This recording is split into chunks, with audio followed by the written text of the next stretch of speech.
Hi everyone, आपका स्वागत है मेरे चैनल में।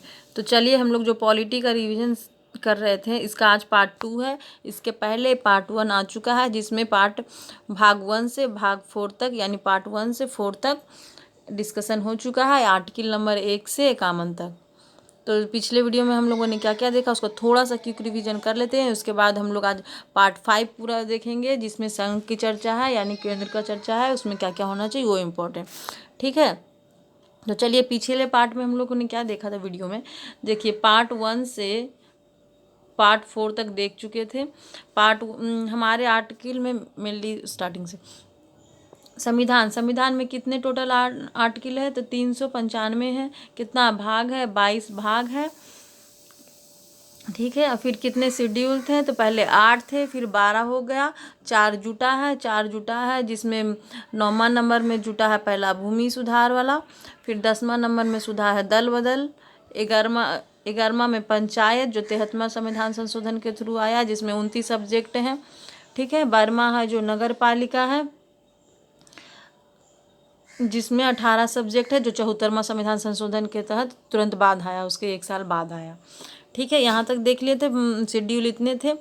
फिर हाँ, फिर अब पार्ट 2 पे आते हैं। तो कितने भाग है, तो 395 आर्टिकल को 22 भागों में बांटा गया है, यानी 22 भागों में समाहित किया गया। तो पार्ट 1 में है, जिसमें पार्ट 1 में 1 से 4 तक मतलब कि राज्यों का संघ का चर्चा थे। पहला आर्टिकल में हमारा जो देश है, भारत है, जो राज्यों का संघ है, ये बोला गया है। दूसरा में बोला गया है राज्य का निर्माण से रिलेटेड, यानी राज्य में अगर कोई बाहरी भूमि मिल रहा है तो उसको मिला लेगा। फिर तीसरा में बोला गया अगर राज्य में, इंडिया में जो भी है, अपना राज्य में तोड़ फोड़ कर सकता है, यानी बंटवारा कर सकता है। और चौथा, अगर तीसरा चौथा में कोई भी बदलाव हो रहा है तो उसमें पहले ही से राष्ट्रपति को सूचना दे दी जाता है। इसलिए चौथा में राष्ट्रपति में वो बीच में हस्तक्षेप नहीं कर सकते कार्रवाई होने में। ठीक है, तो पार्ट 1 खत्म। फिर पार्ट 2 में सिटीजनशिप की चर्चा है। पार्ट 2 में सिटीजनशिप की चर्चा 5 से 11 तक में है। सिटीजनशिप कैसे ले सकते हैं, तो 5 तरह से ले सकते हैं।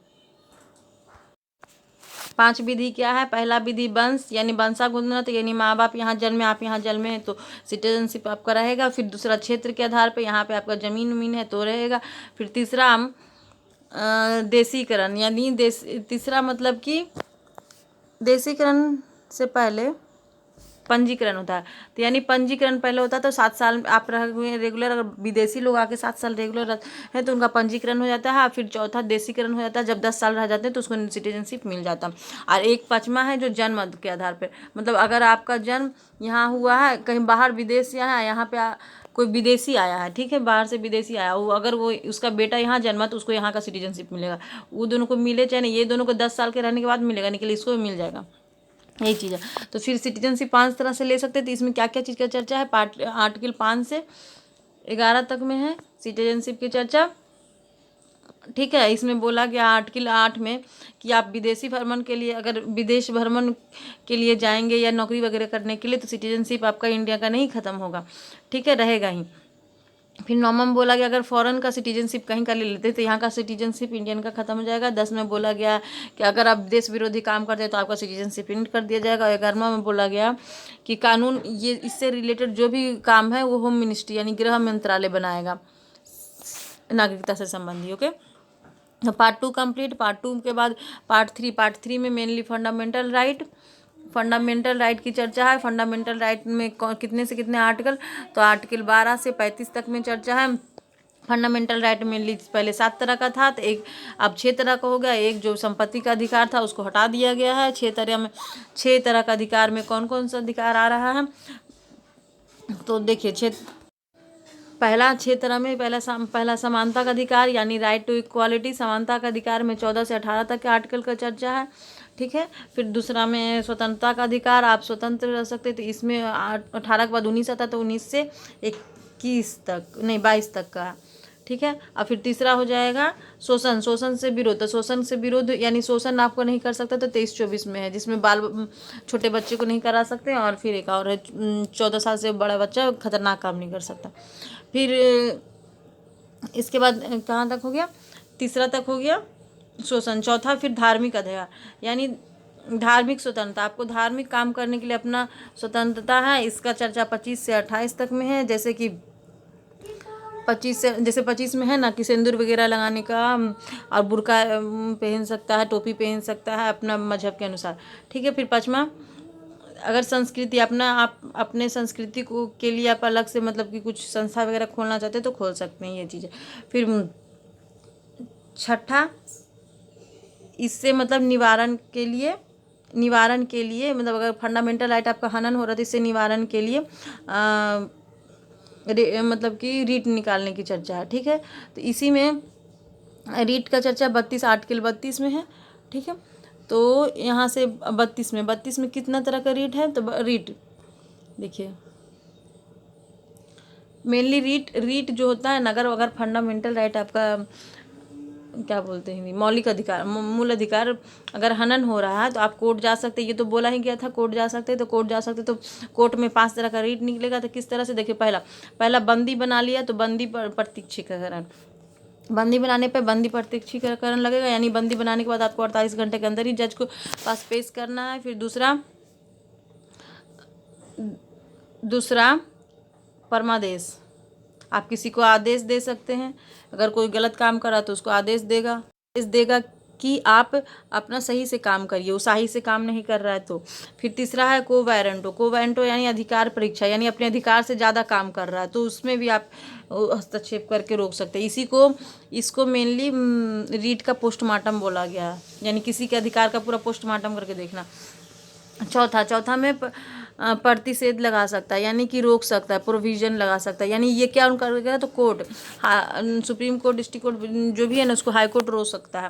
और फिर इसके अगर हाई कोर्ट या डिस्ट्रिक्ट कोर्ट कोई फैसला दिया है तो उसके ऊपर वाला कोर्ट, जैसे सुप्रीम कोर्ट, हाई कोर्ट का और डिस्ट्रिक्ट कोर्ट का हाई कोर्ट मतलब कि उसका फैसला चेंज कर सकता है। ये चीज़ें 5 तरह का रीट है। यही तो ये आर्टिकल 32 में 5 तरह का रीट है, यानी किसी चीज़ का निवारण है, यानी फंडामेंटल राइट हो रहा है तो उसका निवारण है, तो इसीलिए निवारण है, इसीलिए इसको क्या बोला गया है, इसीलिए इसके संविधान का आत्मा बोला गया, आत्मा हृदय दोनों बोला गया, क्योंकि ये संविधान को बचाए हुए, तो ये संविधान का आत्मा हृदय दोनों बोला गया आर्टिकल 32 को। फिर 32 के बाद 33-34 है जो सेना से रिलेटेड है। यानी इसमें 33-34 में सेना ना, उसको फंडामेंटल राइट का उतना जैसे आम नागरिक को मिलता है उतना सेवा नहीं, सेना जिस तरह से चाहेगा वो ऐसा अपना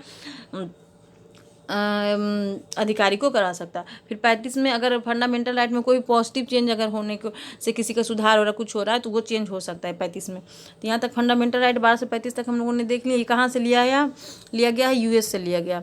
और सिटीजनशिप कहाँ से लिया गया था, तो यूके से लिया गया था। ठीक है। अब फिर इसके बाद हम लोगों ने डीपीएसपी देखा था। डीपीएसपी में 36 से 51 तक की चर्चा थी। इसमें था ना, इसको बोला गया है नीति निर्देशक तत्व, इसके लिए आप कोर्ट नहीं जा सकते, लेकिन इसमें ये सिर्फ कल्याण कामों के लिए बनाया गया। ये कहाँ से लिया गया है, आयरलैंड से, आयरलैंड ने स्पेन से लिया था। ठीक। इसमें 36 में परिभाषा बोला गया, एकदम क्यों चलेंगे। 27 में कोर्ट में नहीं जा सकते ये बोला गया। 28 में लोक कल्याण के लिए बना, जैसे राशन कार्ड वगैरह। 39 में मेल फीमेल को समान वेतन की सैलरी मिलेगा, ये चीज़ बोला गया। फिर 40 में पंचायत की गठन हो गया था, जो पंचायत 1959 में लागू हुआ था। सबसे पहले पंचायत कहाँ, राजस्थान में। ठीक। फिर 40 के बाद 41 में क्या है, आपको मतलब कि जैसे कि सरकार ना कोई चीज़ दशाओं में कोई कंडीशन जैसे बाढ़ ये सब आ गया, इस में राहत दे सकता था, इसमें सहायता प्रदान करेगा। 42 में प्रसूति सहायता, यानी प्रेग्नेंट लेडी को 3 महीने पहले बाद तक उसका पेमेंट मिलेगा, उसको छुट्टी भी मिलेगा। फिर 43 में है सैलरी, जीने के लिए जितना चाहिए उतना आपको मजदूरी देना है, उससे कम नहीं दे सकते आप। 44 में सिविल, यूनिफॉर्म सिविल, ये सिर्फ गोवा में भी लागू है। फिर 45 में 6 से 14 वर्ष के बच्चों को शिक्षा लेने का अधिकार है, उसके मतलब कि उसके माता पिता उसको शिक्षा दिलाएंगे, ये दिया गया। ठीक है। फिर 46 में बोला गया ST/SC के लिए विशेष प्रबंध, 46 में ST/SC के लिए विशेष प्रबंध किया गया था। 47 में पोषाहार मतलब देना है, पोषाहार वगैरह इस पे जांच होगा। और फिर 48 में कृषि पशुपालन से रिलेटेड जो भी रहेंगे, यानी इसे सिर्फ याद रखिए कि गौ हत्या करने वाले को या कोई जानवर को मारने वाले के लिए 48 के तहत नियम है, आप मार नहीं सकते, नहीं तो आपको सजा होगी। फिर यही चीज़ फिर 48 के क में एक जोड़ा गया था बाद में, जब संशोधन हुआ था, तो उसमें मतलब कि आप नेशनल जैसे wild life sanctuary, national park, ये सब का रक्षा भी आपको करना है, यानी सरकार करेगा। अब 50वां 48 हो गया, 49वां रह गया। 49वां में जैसे कि राष्ट्रीय स्मारक, ताजमहल, इंडिया गेट, ये सब का भी रक्षा करेगा कौन? सरकार। ठीक है। फिर 50 में न्यायपालिका, जैसे कोर्ट और कार्यपालिका, कर्मचारी वगैरह, ये दोनों अलग रहेंगे, इसीलिए तो एक कोर्ट अलग बना गया, फिर सांसद अलग बना है। फिर 51वां में इंटरनेशनल पीस बना के रखना है। ठीक है, ये चीज़ का। अब 91 तक हम लोग का 91 तक कंप्लीट हो चुका है, यानी पार्ट 4 तक कंप्लीट हो चुका था पिछले वीडियो में, फिर भी इसको रिवीजन करने में 11 मिनट लग गया। ठीक है, चलिए अब पार्ट 5 में थोड़ा लंबा है, क्योंकि ये इसी को, इसमें 52 से 151 तक काट के ले, इसी को मेनली संविधान का रीढ़ बोला गया।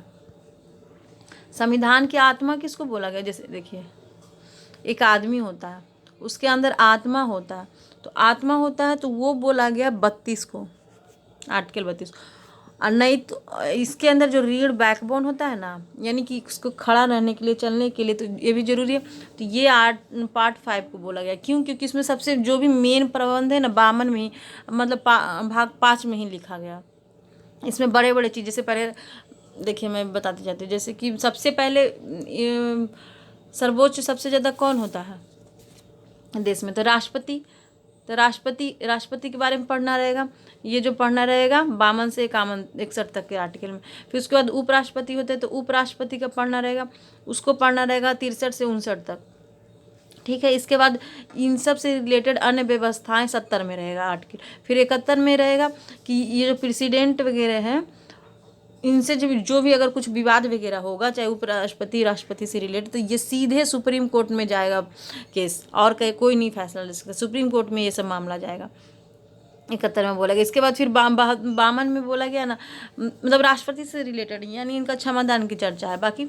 ठीक है, तो ये सब राष्ट्रपति से रिलेटेड। इसके बाद राष्ट्रपति के बाद उपराष्ट्रपति के बाद कौन सा बड़ा चीज़ होना चाहिए, यानी एक मंत्रिमंडल होना चाहिए जो देश को चला, तो एक मंत्रिमंडल की चर्चा फिर किया गया 74 में। फिर मंत्रिमंडल में किस तरह का मंत्री होना चाहिए, तो 75 में किया गया। फिर इस मंत्रिमंडल में मंत्रियों का हेड कौन होते हैं? पीएम होंगे, तो उनके लिए फिर एक अटॉर्नी जनरल, यानी प्रधानमंत्री के लिए एक अटॉर्नी जनरल का चर्चा, यानी सरकार का वकील एक तरह से बोल सकते हैं, इसका चर्चा 76 में किया गया। ये सब बड़े बड़े चीज़, जैसे देखिए सीरियल वाइज जा रहा, राष्ट्रपति, उपराष्ट्रपति, फिर मंत्रिमंडल, मंत्री उसके अंदर, फिर उसके अटॉर्नी जनरल, फिर ये सब बैठेंगे कहाँ? मतलब ये राष्ट्रपति तो नहीं, ये सब कहाँ बैठेंगे, कहाँ पे रह के ये सब फैसला करेंगे या देश के बारे में नियम कानून जो भी बनाएंगे, तो कहाँ पे? तो संसद में। तो संसद की चर्चा किया गया आर्टिकल नंबर 69 में, नहीं 89 बोला था, 89 80, हाँ हिंदी में 89 बोला था, 79 में। ठीक है, फिर इस संसद है, तो संसद का भी 2 भाग में बांट दिया गया। क्यों? राज्यसभा और लोकसभा, मतलब राज्य के तहत और एक लोकसभा। ठीक है, इसका मतलब एक तरह से एक घर है, उसमें 2 कमरे बांट दिए गए। तो इसके भी मुख्य कौन होंगे? राज्यसभा के। फिर अब दोनों का कौन कौन हेड होगा, मुखिया? तो राज्य का कौन होगा, लोकसभा का कौन होगा? तो इसका भी चर्चा है। तो इसका 89 में है, इसका 93 में है, 93 तक आर्टिकल में हो गया। फिर देखिए, फिर संसद अब बना, तो संसद में कैसे सत्र चलेंगे, यानी कि कैसे कैसे काम होगा। तो सत्र 3 तरह का, मतलब कितने तरह का बैठक बने? 3 तरह का बैठक बैठेगा, एक बजट सत्र, एक मानसून सत्र, फिर शीतकालीन सत्र। फिर बजट सत्र, मानसून सत्र, शीतकालीन सत्र, ये सब चलेंगे। तो फिर दिन में, मतलब एक दिन में कैसे काम चलेगा, तो उसमें भी प्रश्नकाल, शून्यकाल, ये सब 4 तरह बांटा गया। ये मैं पूरा डीप में, हम लोग जब डीप में जाएंगे तब पढ़ेंगे, ये ऊपर से मैं बता रही हूँ कि क्या पढ़ना। फिर इसके बाद फिर संसद में प्रेजेंट रहना, जब कार्यवाही चलेगा तो उसमें कितना लोग प्रेजेंट रहना, अटेंडेंस रहना, तो कितना गणापूर्ति होना, इसकी चर्चा है 100 में, आर्टिकल 100 में, यानी पूरे 100 में शतक में गणापूर्ति, अटेंडेंस की चर्चा है। फिर इसके बाद सीधे 8 में, इसके बीच में उतना इंपॉर्टेंट, मतलब अन्य चीज़ों की चर्चा। इसके बाद 8 में सीधे इंपॉर्टेंट है कि संयुक्त अधिवेशन। संयुक्त अधिवेशन कौन बुलाएगा? तो राष्ट्रपति बुलाएगा। कब बुलाना? हमेशा संयुक्त अधिवेशन नहीं बुलाया था, जब कोई जरूरी काम होता है ना, चाहे, तो इसके लिए राष्ट्रपति बुलाते हैं। या कुछ भी इम्पोर्टेंट फेरबदल जो भी होता है ना, तब संयुक्त अधिवेशन बुलाया गया।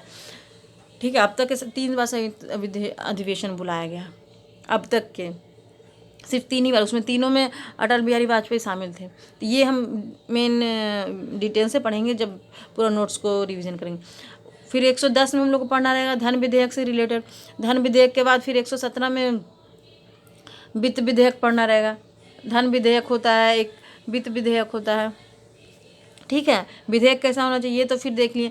फिर इसके बाद ये सब को जांच करने के लिए लेखानुदान कैसे निकलना चाहिए, ये चीज़ है, ये होगा। फिर राष्ट्रपति को अध्यादेश, राष्ट्रपति क्या क्या, अब इसके बाद 123 में राष्ट्रपति का अध्यादेश, यानी राष्ट्रपति, अब ये सब चल गया तो फिर राष्ट्रपति इसके बीच में फिर अध्यादेश भी दे सकते हैं, कुछ अलग से आदेश भी दे सकते थे, इसका चर्चा। फिर इसके बाद कौन इंपॉर्टेंट होता है, राष्ट्रपति, उपराष्ट्रपति, मंत्रिपरिषद, मंत्री हो गया, फिर उसके अध्यक्ष वगैरह हो गए, फिर संसद भी बन गया। संसद के बाद संसद के घर भी बट गए, लोकसभा, राज्यसभा। फिर उसमें क्या होना चाहिए, प्रश्नकाल, शून्यकाल, ये सब का भी चर्चा हो गया। फिर विधेयक, धन वगैरह उसमें कैसे आना चाहिए, उसका समायोजन कैसे होना चाहिए, फिर राष्ट्रपति अध्यादेश देंगे। अब ये सब में अगर ये सब के बाद कौन इंपॉर्टेंट है तो कोर्ट। अब कुछ भी केस वगैरह बड़ा मामला हुआ तो कोर्ट होना चाहिए, तो यानी संघ में कोर्ट है तो सुप्रीम कोर्ट की चर्चा 124 में किया गया। ये यूएस से लिया गया, जैसा यूएस में है ना वैसे ही यूएस से एक चीज़ और क्या लिया गया, फंडामेंटल राइट। देखिए, तो ये सब को रिलेट करके याद रखते रहना। तो सुप्रीम कोर्ट का चर्चा किया गया। तो सुप्रीम कोर्ट तो एक मतलब इंडिया में एक सुप्रीम कोर्ट होना चाहिए, एकदम महान कोर्ट, जो राष्ट्रपति, प्रधानमंत्री, जो भी ये सब का जो मामला रहेगा बड़े चीज़ों का, वो सुप्रीम कोर्ट में जाएगा। ये है, तो उसका चर्चा रहेगा संघ में, तभी ना, तो इसीलिए इस पार्ट में दिया गया। संघ से जो भी बड़ा बड़ा काम है देखिए इसमें हो चुका। तो सुप्रीम कोर्ट का चर्चा रहेगा। फिर इसमें एक जज रहेंगे, तो जज का वेतन होना चाहिए, तो उसका पहले ही बता देगा कितना वेतन होना चाहिए।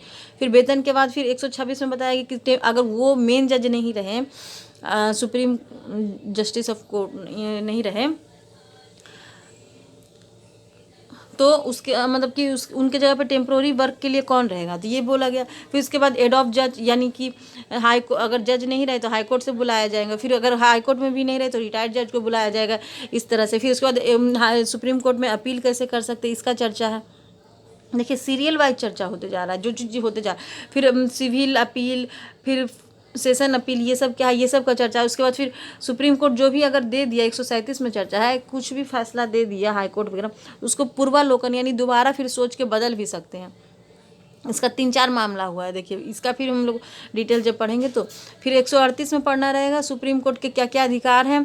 फिर इस अधिकारों को बढ़ाया भी गया है, जैसे अधिकार है ना रीट वाला चर्चा, तो सुप्रीम कोर्ट के पास रीट का अधिकार का किस में बताया गया, 139 नंबर आर्टिकल में। तो रीट 2 तरह का रीट निकलता है, एक 32 में देखे फंडामेंटल रिलेटेड यानी मूल अधिकार से रिलेटेड रीट निकलेगा तो 32 के तहत, और जब और अन्य मामलों में मिलेगा तो 139 के तहत रीट निकाल सकता है। कौन निकालेगा, सुप्रीम कोर्ट ही निकाल सकता है, और कोई कोर्ट नहीं। तो हम लोग 39 तक आ गए हैं। फिर 39 के बाद 44 में बोला गया कि supreme court chief justice of India राष्ट्रपति को कुछ भी सलाह दे सकते हैं और इनसे सलाह भी ले सकते हैं, ये सब का चर्चा फिर है। तो ये इसका चर्चा कहाँ पे है, 143 नंबर में। फिर 44 में सुप्रीम कोर्ट अगर अपना कोई फैसला लेने में हाई कोर्ट या किसी कोर्ट का सहायता लेना चाहता है तो ले सकता है। फिर 45 में फिर न्यायालय का नियम और अदर नियम बताया गया। यहाँ तक कोर्ट का ख़त्म हो गया। फिर अब यहाँ पे 148 से 51 तक एक CGA होना चाहिए। CGA मतलब कि ये सब का जांच परख करने वाला, सही से काम चल रहा है कि नहीं, इसका जांच के लिए CGA एक गठन किया गया। ठीक है, महान्यायवादी इनको बोला जाता है, यानी न्याय करने के वाले, सब चीज़ का जांच वगैरह करने वाले। तो इनका चर्चा 148 से 51 तक, बस यहीं तक के ये आर्टिकल। मतलब संघ में मेन इतना आदमी होना चाहिए, ये चीज़ होना चाहिए, तो ये चीज़ इम्पॉर्टेंट इसमें हो। देखिए इतना डिटेल पढ़ना है, ठीक है। तो ऊपर मैंने बता दी। अब देखिए जो नोट्स में लिखा है उस पर चलते हैं। थोड़ा मैं जल्दी रिवीजन कराऊंगी क्योंकि ये पार्ट लंबा और मैं ऊपर बता चुकी हूँ। ज़्यादा आपको अगर डिटेल पढ़ना है तो फिर इसके लिए डिटेल वीडियो देखिएगा। ऐसे एक आर्टिकल पे आधा घंटा का 1 घंटा का वीडियो बन सकता है क्योंकि बहुत डिटेल चर्चा। सिर्फ हम लोग को रिवीजन करना है, तो रिवीजन में चलते हैं। हम लोगों ने देख लिया तो चलिए रिवीजन में चलते हैं। अब पहला आर्टिकल 5 में भाग में इसी को रीड बोला गया संविधान का। 52 से 151 तक है, लगभग 99 आर्टिकल है, देख रहे हैं, सीधे 52 to 151। चलिए, तो सबसे पहले राष्ट्रपति सबसे पहले होता है इम्पोर्टेंट, तो सबसे पहले राष्ट्रपति का चर्चा किससे, 52 से 61 तक। 52 से 61 राष्ट्रपति कैसे होने चाहिए, क्या होना चाहिए, क्या पद है, कैसे उनका ये चीज़ होना चाहिए। तो इसके लिए राष्ट्रपति के पद के लिए एक ट्रिक है, देखिए, पकानी। राष्ट्रपति कैसे होना चाहिए, तो पकानी, इसके लिए पकानी कोको दयो दसम, पकानी कोको दयो दसम, 3-4 बार बोलिए, याद हो जाएगा। ये चीज़ इंपॉर्टेंट है। पकानी, पकानी, प 3 अक्षर है, पकानी। प से मतलब पद की चर्चा, कि राष्ट्रपति का पद कैसा होना चाहिए, तो कैसा पद होना चाहिए। ये राष्ट्रपति का पद ब्रिटेन से लिया गया, जैसा ब्रिटेन में महारानी का पद है, उसी तरह से यहाँ पे भारत में राष्ट्रपति का पद है। ओके, फिर उसके बाद क से यानी कि कार्यकाल, यानी इनका कार्यकाल कैसा होगा, तो ये कैसे कार्यकाल करेंगे। ये औपचारिक रूप से मतलब सिर्फ कार्य करते हैं, सिर्फ साइन करने का काम ये करेंगे, लेकिन सलाह की मेनली इसमें पीएम करते हैं, मेनली काम पीएम करते हैं, लेकिन ये मतलब कि कार्यकाल ही रहेंगे। साइन मेनली तो साइन नहीं होता है ना लास्ट में, तो साइन ये करेंगे, यानी कार्यकाल ही रहेंगे, चीफ एग्जीक्यूटिव रहेंगे। लेकिन रियली में काम कौन कर रहा है, पीएम कर रहा है, वो जो कर देंगे, फिर उसके बाद वो चीज़ पे वो साइन करना रहता है राष्ट्रपति को। क्योंकि पीएम जो भी करते हैं वो मंत्रिमंडल के सलाह पे ही करते हैं, मंत्रिमंडल से पूरा सहमति लेके, और ये मंत्रिमंडल के हेड होते, तो इनसे सब सहमत रहेगा तभी ना करेगा। जब मंत्रिमंडल सहमत है तो फिर राष्ट्रपति को भी सहमत होना पड़ेगा, तो ये इनका साइन करने का काम यही है। तो ये बस 53 में ही बोला गया।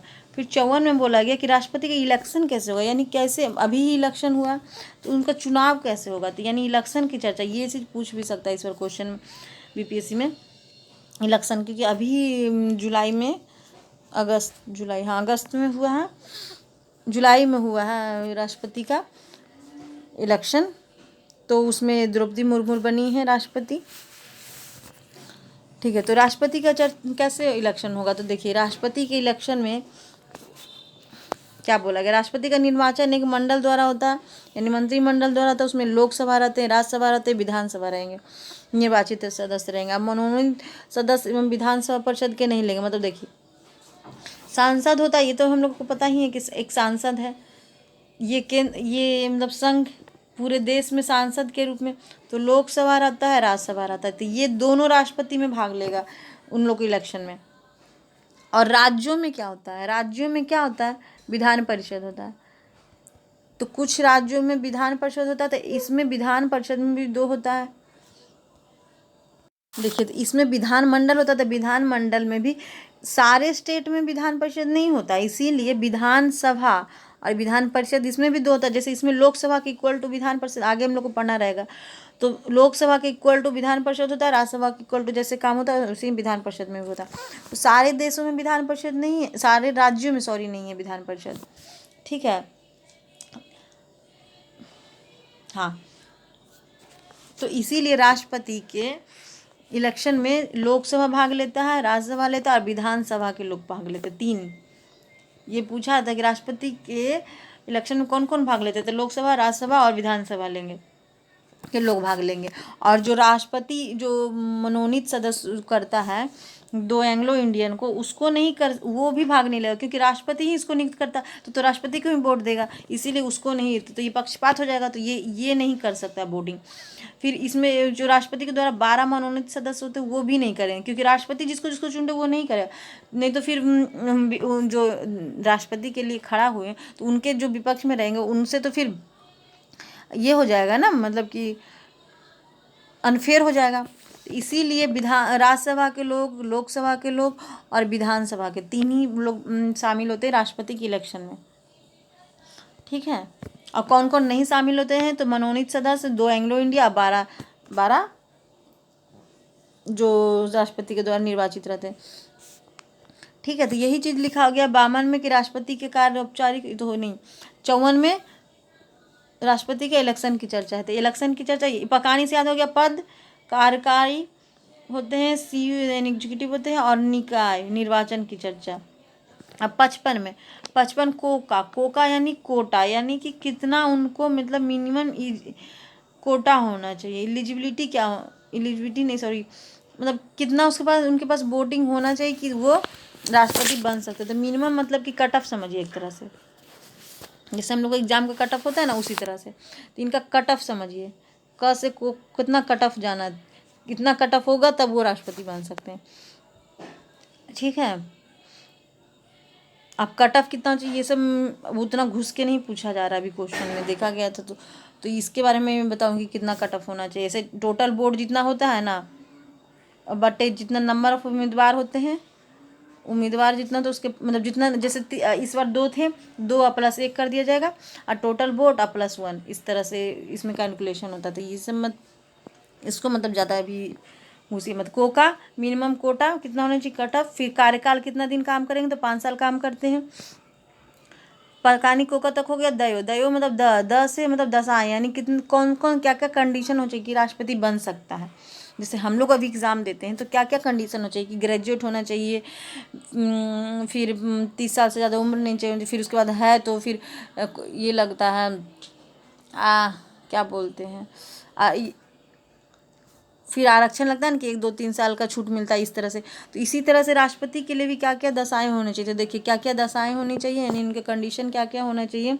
कि पागल पहले नहीं होना चाहिए, मतलब नॉर्मल आदमी होना चाहिए। दिवालिया यानी कि उनके पास उनके पास बहुत सारा लोन नहीं होना चाहिए, किसी तरह का लोन नहीं होना चाहिए, या किसी का पैसा लेके उधार रहना चाहिए, ये सब आदमी नहीं बन सकते। ठीक है, तो ये नहीं होना चाहिए। और दूसरा, अगर सरकारी पद पे हैं तो सरकारी पद पे नहीं है, सरकारी पद से इस्तीफा दे के ही राष्ट्रपति के लिए लड़ सकते हैं। तो सरकारी पद पे नहीं होने चाहिए। और फिर चौथा, उनके पास 15,000 सिक्योरिटी मनी देने के लिए होना चाहिए। ठीक है, और फिर चौथा नंबर, 1/, जो भी सिक्योरिटी मनी देंगे अगर हारेंगे तो 1/6 उनका वापस नहीं होगा। मतलब 15,000 में 1/6 लगभग, मतलब कि वही 5,000 लगभग वापस नहीं होगा, बाकी रहेगा। तो ये तो उतना बड़ा चीज़ नहीं निकली। पागल दिवालिया नहीं होने चाहिए, सरकारी काम में नहीं होने चाहिए, बैंकरप्ट नहीं होने चाहिए, और बस यही। और पैसा 15,000, ये दशाएं हो गए। ओके ओके, ओ हाँ चलिए, तो ठीक नहीं होना चाहिए। 1/, मतलब कि 6 उनका पैसा वापस नहीं होगा। चलिए, तो 10 से दशाएं, ओ ये द लिखा हुआ ना, ओहो, दयो है यानी दोबारा निर्वाचन, मतलब कि राष्ट्रपति का जो भी होगा ना, दोबारा इलेक्शन हुआ ना, तो अगर राष्ट्रपति मर गए, चाहे अगर उनका महाभियोग द्वारा निकाला गया, तो दोबारा निर्वाचन उनका 6 महीने के अंदर होना चाहिए, ये इसमें लिखा गया। योग्यता मतलब कि क्या होना चाहिए, वही क्वालिफिकेशन। जैसे हम लोग एग्ज़ाम देंगे बीपीएससी का, जो भी देते हैं लोग कैंडिडेट, चाहे एसएससी का देते हैं, तो 12th नहीं तो ग्रेजुएशन मांगता है। इसी तरह से इनका क्वालिफिकेशन क्या होना चाहिए, तो नागरिक होना चाहिए, 35 साल उम्र होना चाहिए। ये क्वेश्चन पूछा था कि राष्ट्रपति के कितने उम्र होने चाहिए, तो 35 साल उम्र होना चाहिए बस। और लोकसभा, हाँ, और लोकसभा में 35 साल तो उम्र ये होना चाहिए। नागरिक तो सबको जानता है कि नागरिक रहेगा तभी बनेगा, नहीं कि लोकसभा में उनका 50 गो मतलब उठाने वाला प्रस्तावक होना चाहिए कि हाँ ये राष्ट्रपति बनेंगे। 5 गो जो बोले हैं कि राष्ट्रपति बनेंगे वो, और फिर प्लस 5 गो और अनुमोदन करने वाले अलग होने चाहिए, यानी टोटल 100 आदमी उनको अलग से फिर चाहिए। ये होना चाहिए उनका क्वालिफिकेशन। ठीक है, फिर यहाँ पे 10 आओं की चर्चा है, वही जो हम लोगों ने बोला, पागल दीवार नहीं होना चाहिए, बैंकरप्ट नहीं होना चाहिए, 15,000 सिक्योरिटी मनी। फिर राष्ट्रपति शपथ, तो राष्ट्रपति को शपथ कौन दिलाएगा, से शपथ, तो शपथ कौन दिलाएगा, तो अगर बड़ा पद है तो बड़ा लोग ही दिखाएगा। तो इसके बाद बड़ा पद कौन है, तो सुप्रीम कोर्ट के जज CGI दिलाएंगे, सुप्रीम कोर्ट के हाई जज CGI दिलवाएंगे। ठीक है, माँ से राष्ट्रपति पे महाभियोग, अब हटाने के लिए महाभियोग लगता है, तो राष्ट्रपति पे महाभियोग लगाएगा, तो कौन लगाएगा, सांसद ही लगाएगा। तो महाभियोग के लिए भी बोला गया है। देखिए, महाभियोग भी लगाने के लिए कोई ऐसे उठा और ही नहीं कि राष्ट्रपति हट जाना चाहिए, तो ऐसे नहीं होता। तो महाभियोग के लिए भी कुछ नियम है। तो महाभियोग कौन कौन लगा सकता है, तो महाभियोग के लिए मेनली लोकसभा होता है, राज्यसभा होता है। तो कहीं से भी अगर कोई भी बोला महाभियोग लगाने के लिए, पहले इंट्रोड्यूस करेगा 1/4% लोग, जितना भी लोकसभा में सीट है उसमें से 1/4% लोग, यानी 1/4 यानी 25% लोग, सॉरी बोलने में गलती हो जा रहा है, 1/4 यानी 25% लोग उसको इंट्रोड्यूस करेंगे कि हाँ इनको हटाना है। उसके बाद इंट्रोड्यूस करने के बाद जो इंट्रोड्यूस किए वो पारित नहीं करेंगे। अब उसके बाद फिर 66% लगभग यानी जितना भी है तो उसके बाद 2/3 लोग बोलेंगे, पारित कर देंगे कि हाँ, मतलब उस पर साइन कर देंगे कि हाँ हमें अभियोग लगना चाहिए। उसके बाद लोकसभा में जब ये हो जाएगा तो उसके बाद राष्ट्रपति को सूचना दे दिया जाएगा कि आपको हटाने के लिए प्रक्रिया चल रही है। तो 14 दिन के अंदर राष्ट्रपति को अपना प्रूफ करना होगा कि हम ये काम किए हैं, जो भी साइन किए चाहे कुछ भी किए हैं तो गलत नहीं किए हैं। उनको प्रूफ करने के लिए 14 दिन देगा। अगर नहीं प्रूफ कर पाए तो फिर राज्यसभा में भेज दिया जाता है। और राज्यसभा में भी फिर वही चीज़ है कि 1/4 लोग नहीं, इंट्रोड्यूस तो कर ही दिए, 2/3 लोग फिर उसमें भी पारित करेंगे। मतलब कहने का मतलब टोटल ये है कि महाभियोग लगाने के लिए 1/4 लोग यानी 25% लोग इंट्रोड्यूस करेंगे और 2/3 लोग यानी 66% लोग पारित करेंगे। फिर 14 दिन के लिए उनको टाइम दिया जाएगा। और फिर यहाँ पे लोग राज्यसभा में भी आने के बाद 66% तक उनको फिर पारित कर देना पड़ेगा। तो राष्ट्रपति में महाभियोग लग गया। लेकिन अभी आम सोचने की बात यह है कि अभी तक इंडिया में किन्हीं राष्ट्रपति पे महाभियोग नहीं लगा।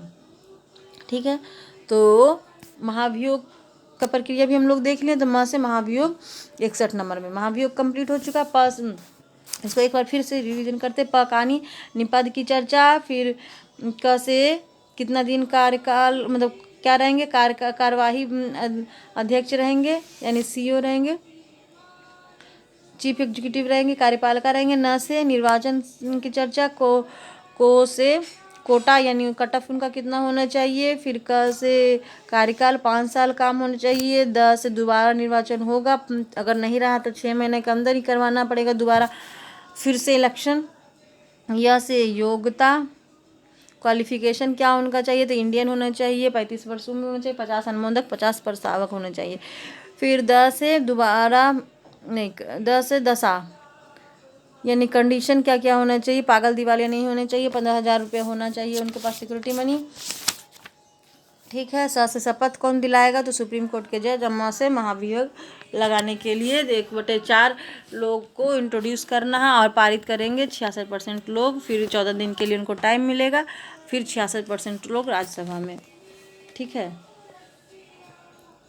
तो यहाँ तक राष्ट्रपति का हम लोग का कंप्लीट हो चुका। 59 तक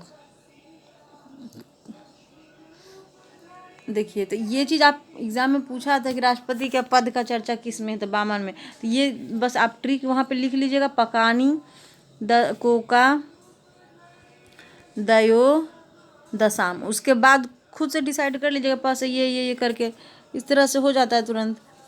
ठीक है, तो 61 तक कंप्लीट हो चुका। 62 में क्या है ना, सॉरी 62 में बोला गया है कि अगर राष्ट्रपति नहीं है तो उनके जगह पे कौन काम करेंगे, तो उपराष्ट्रपति काम करेंगे। 62 का नहीं लिखा हुआ है। चलिए, तो मतलब राष्ट्रपति का पद रिक्त नहीं होना चाहिए 6 महीने से अंदर, ये बोला गया है। अगर कुछ टाइम के लिए राष्ट्रपति तो नहीं, उपराष्ट्रपति काम करेंगे। और राष्ट्रपति का पद 62 में बोला गया है कि राष्ट्रपति का पद 6 महीने के अंदर तक मतलब कि कम उनको भर देना चाहिए। 6 महीने से ज़्यादा खाली नहीं रहेगा। उनके जगह पर उपराष्ट्रपति तो काम करेंगे, लेकिन 6 महीने के अंदर अंदर इनका फिर से इलेक्शन होना चाहिए, री इलेक्शन, और फिर एक नए राष्ट्रपति बनेंगे। या तो वो अधिकतर मोस्ट ऑफ देखा गया कि रक्त मतलब पद खाली होने पे उपराष्ट्रपति ही आगे जाके राष्ट्रपति बन जाते हैं। क्योंकि ये आगे अब उनके बाद उपराष्ट्रपति ही राष्ट्रपति के लिए लड़ने के लिए मतलब इलेक्शन में खड़ा होते हैं, वही फिर आगे आ जाते हैं। अभी तक के कितने बार राष्ट्रपति का पद खाली हुआ, तो 3 बार। देखिए, तो राष्ट्रपति के पद के लिए 3 बार खाली हुआ, कौन कौन बने थे। 3 बार मतलब 3 बार खाली हुआ, तो 3 बार उपराष्ट्रपति उनके जगह पे काम करेंगे। तो कौन कौन थे, पहला वीवी गिरी थे बनने वाले, ये नाम पूछा जाता है। फिर दूसरा एम हिदायतुल्ला, और तीसरे बीडी जाति बने थे। ठीक है,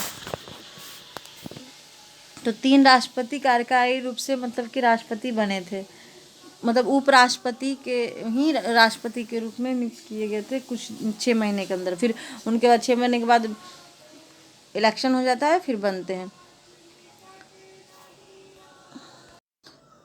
देखिए तो इसमें एक चीज़ और बताना है।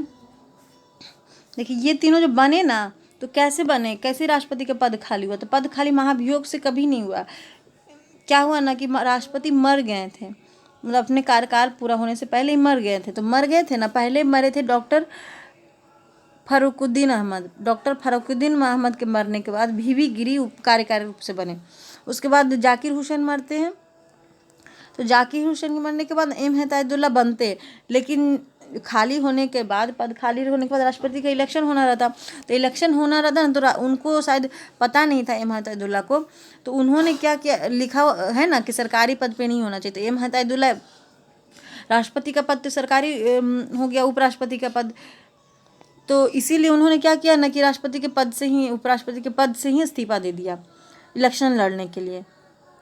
लेकिन ऐसा नहीं, उनको पता ही नहीं था कि राष्ट्रपति के पद के लिए, मतलब लड़ने के लिए हटने की कोई ज़रूरत नहीं है। बस जब जीत जाएंगे उसके बाद साइन कर देंगे तो हो जाएगा। तो एम हिदायतुल्लाह क्या करते हैं ना, ये दे देते हैं, रिज़ाइन कर देते। तो उसके बाद उनके, अब वो तो हट गए राष्ट्रपति के पद से, तो इसके जगह पे कौन होंगे? तो बी डी जाति ये थे ना, ये सुप्रीम कोर्ट के जज थे, CGI थे, उनको बनाया गया, वो राष्ट्रपति के पद पे रखा गया। ठीक है, तो इसीलिए मरे 2 आदमी, डॉक्टर फारुकुद्दीन अहमद और जाकिर हुसैन, लेकिन बने 3, बीबी गिरी, एम हिदायतुल्लाह, बीडी जाती। ये चीज़ चलिए, तो ऐसे नोट्स में तो इतना ज़्यादा नहीं रिवीजन करना था, पर मैं बता रही हूँ, क्या करूँ, क्योंकि जो जो इम्पोर्टेंट है बताना। उसके बाद देखिए राष्ट्रपति का पद हो गया 52 से कहाँ तक, सॉरी दिमाग से निकल जाता है, 61 तक, 52 से 61 तक। ठीक, हाँ। तो पकानी कोका दसोदयम, ये याद रखना है। ठीक है, तो चलिए अब राष्ट्रपति के बाद कौन सा बड़ा पद होना चाहिए? तो उपराष्ट्रपति का। उपराष्ट्रपति के बारे में देख लेते हैं। उपराष्ट्रपति का भी उसी तरह से ट्रिक है। देखिए, तो उपराष्ट्रपति में 63 से 59 तक आता है आर्टिकल नंबर 63 से, शायद पूरा नहीं हो पाएगा क्योंकि इसमें लंबा खिंचा रहा। 63 से 59 तक, 63 से 59 तक में नहीं। देखिए इसका ट्रिक है उसरा नीका चूस, उसरा नीका चूस, उसरा आजा नीका चूस, उसरा नीका चूस, उसरा नीका चूस। इस पर 2-3 बार बोलिए साथ में तो याद होगा। उसरा नीका चूस,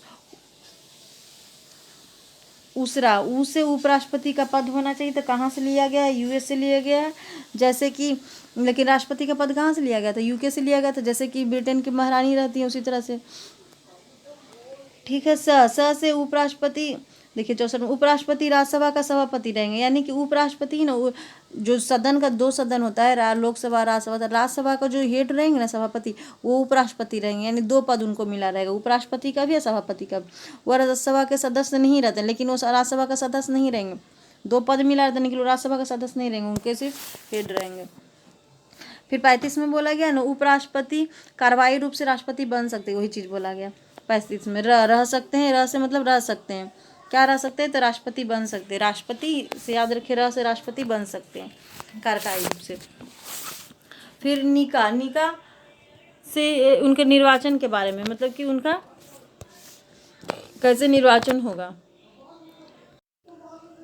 देखिए, तो न से निर्वाचन यानी कि इलेक्शन कैसे होगा। तो इलेक्शन जैसे ही राष्ट्रपति के बारे में हुआ था ना कि लोकसभा का सदस्य राज्यसभा का रहेगा और उसमें विधान सभा का रहेगा, लेकिन इसमें ना लोकसभा के लोग रहेंगे और राज्यसभा के सिर्फ लोग रहेंगे। ठीक है, ये निर्वाचन होगा। और उनके बारे में, राष्ट्रपति के बारे में 50 अनुमोदक, 50 प्रस्तावक, लेकिन नहीं, इनके लिए उपराष्ट्रपति के लिए 20 प्रस्तावक और 20 अनुमोदक होना चाहिए। 15,000 सिक्योरिटी मनी इनके पास भी होना चाहिए, इनके पास भी होना चाहिए।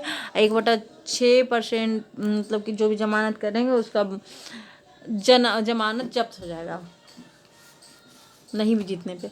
ठीक है, यही चीज़ बोला गया बस। तो चलिए फिर से बोल देती हूँ मैं।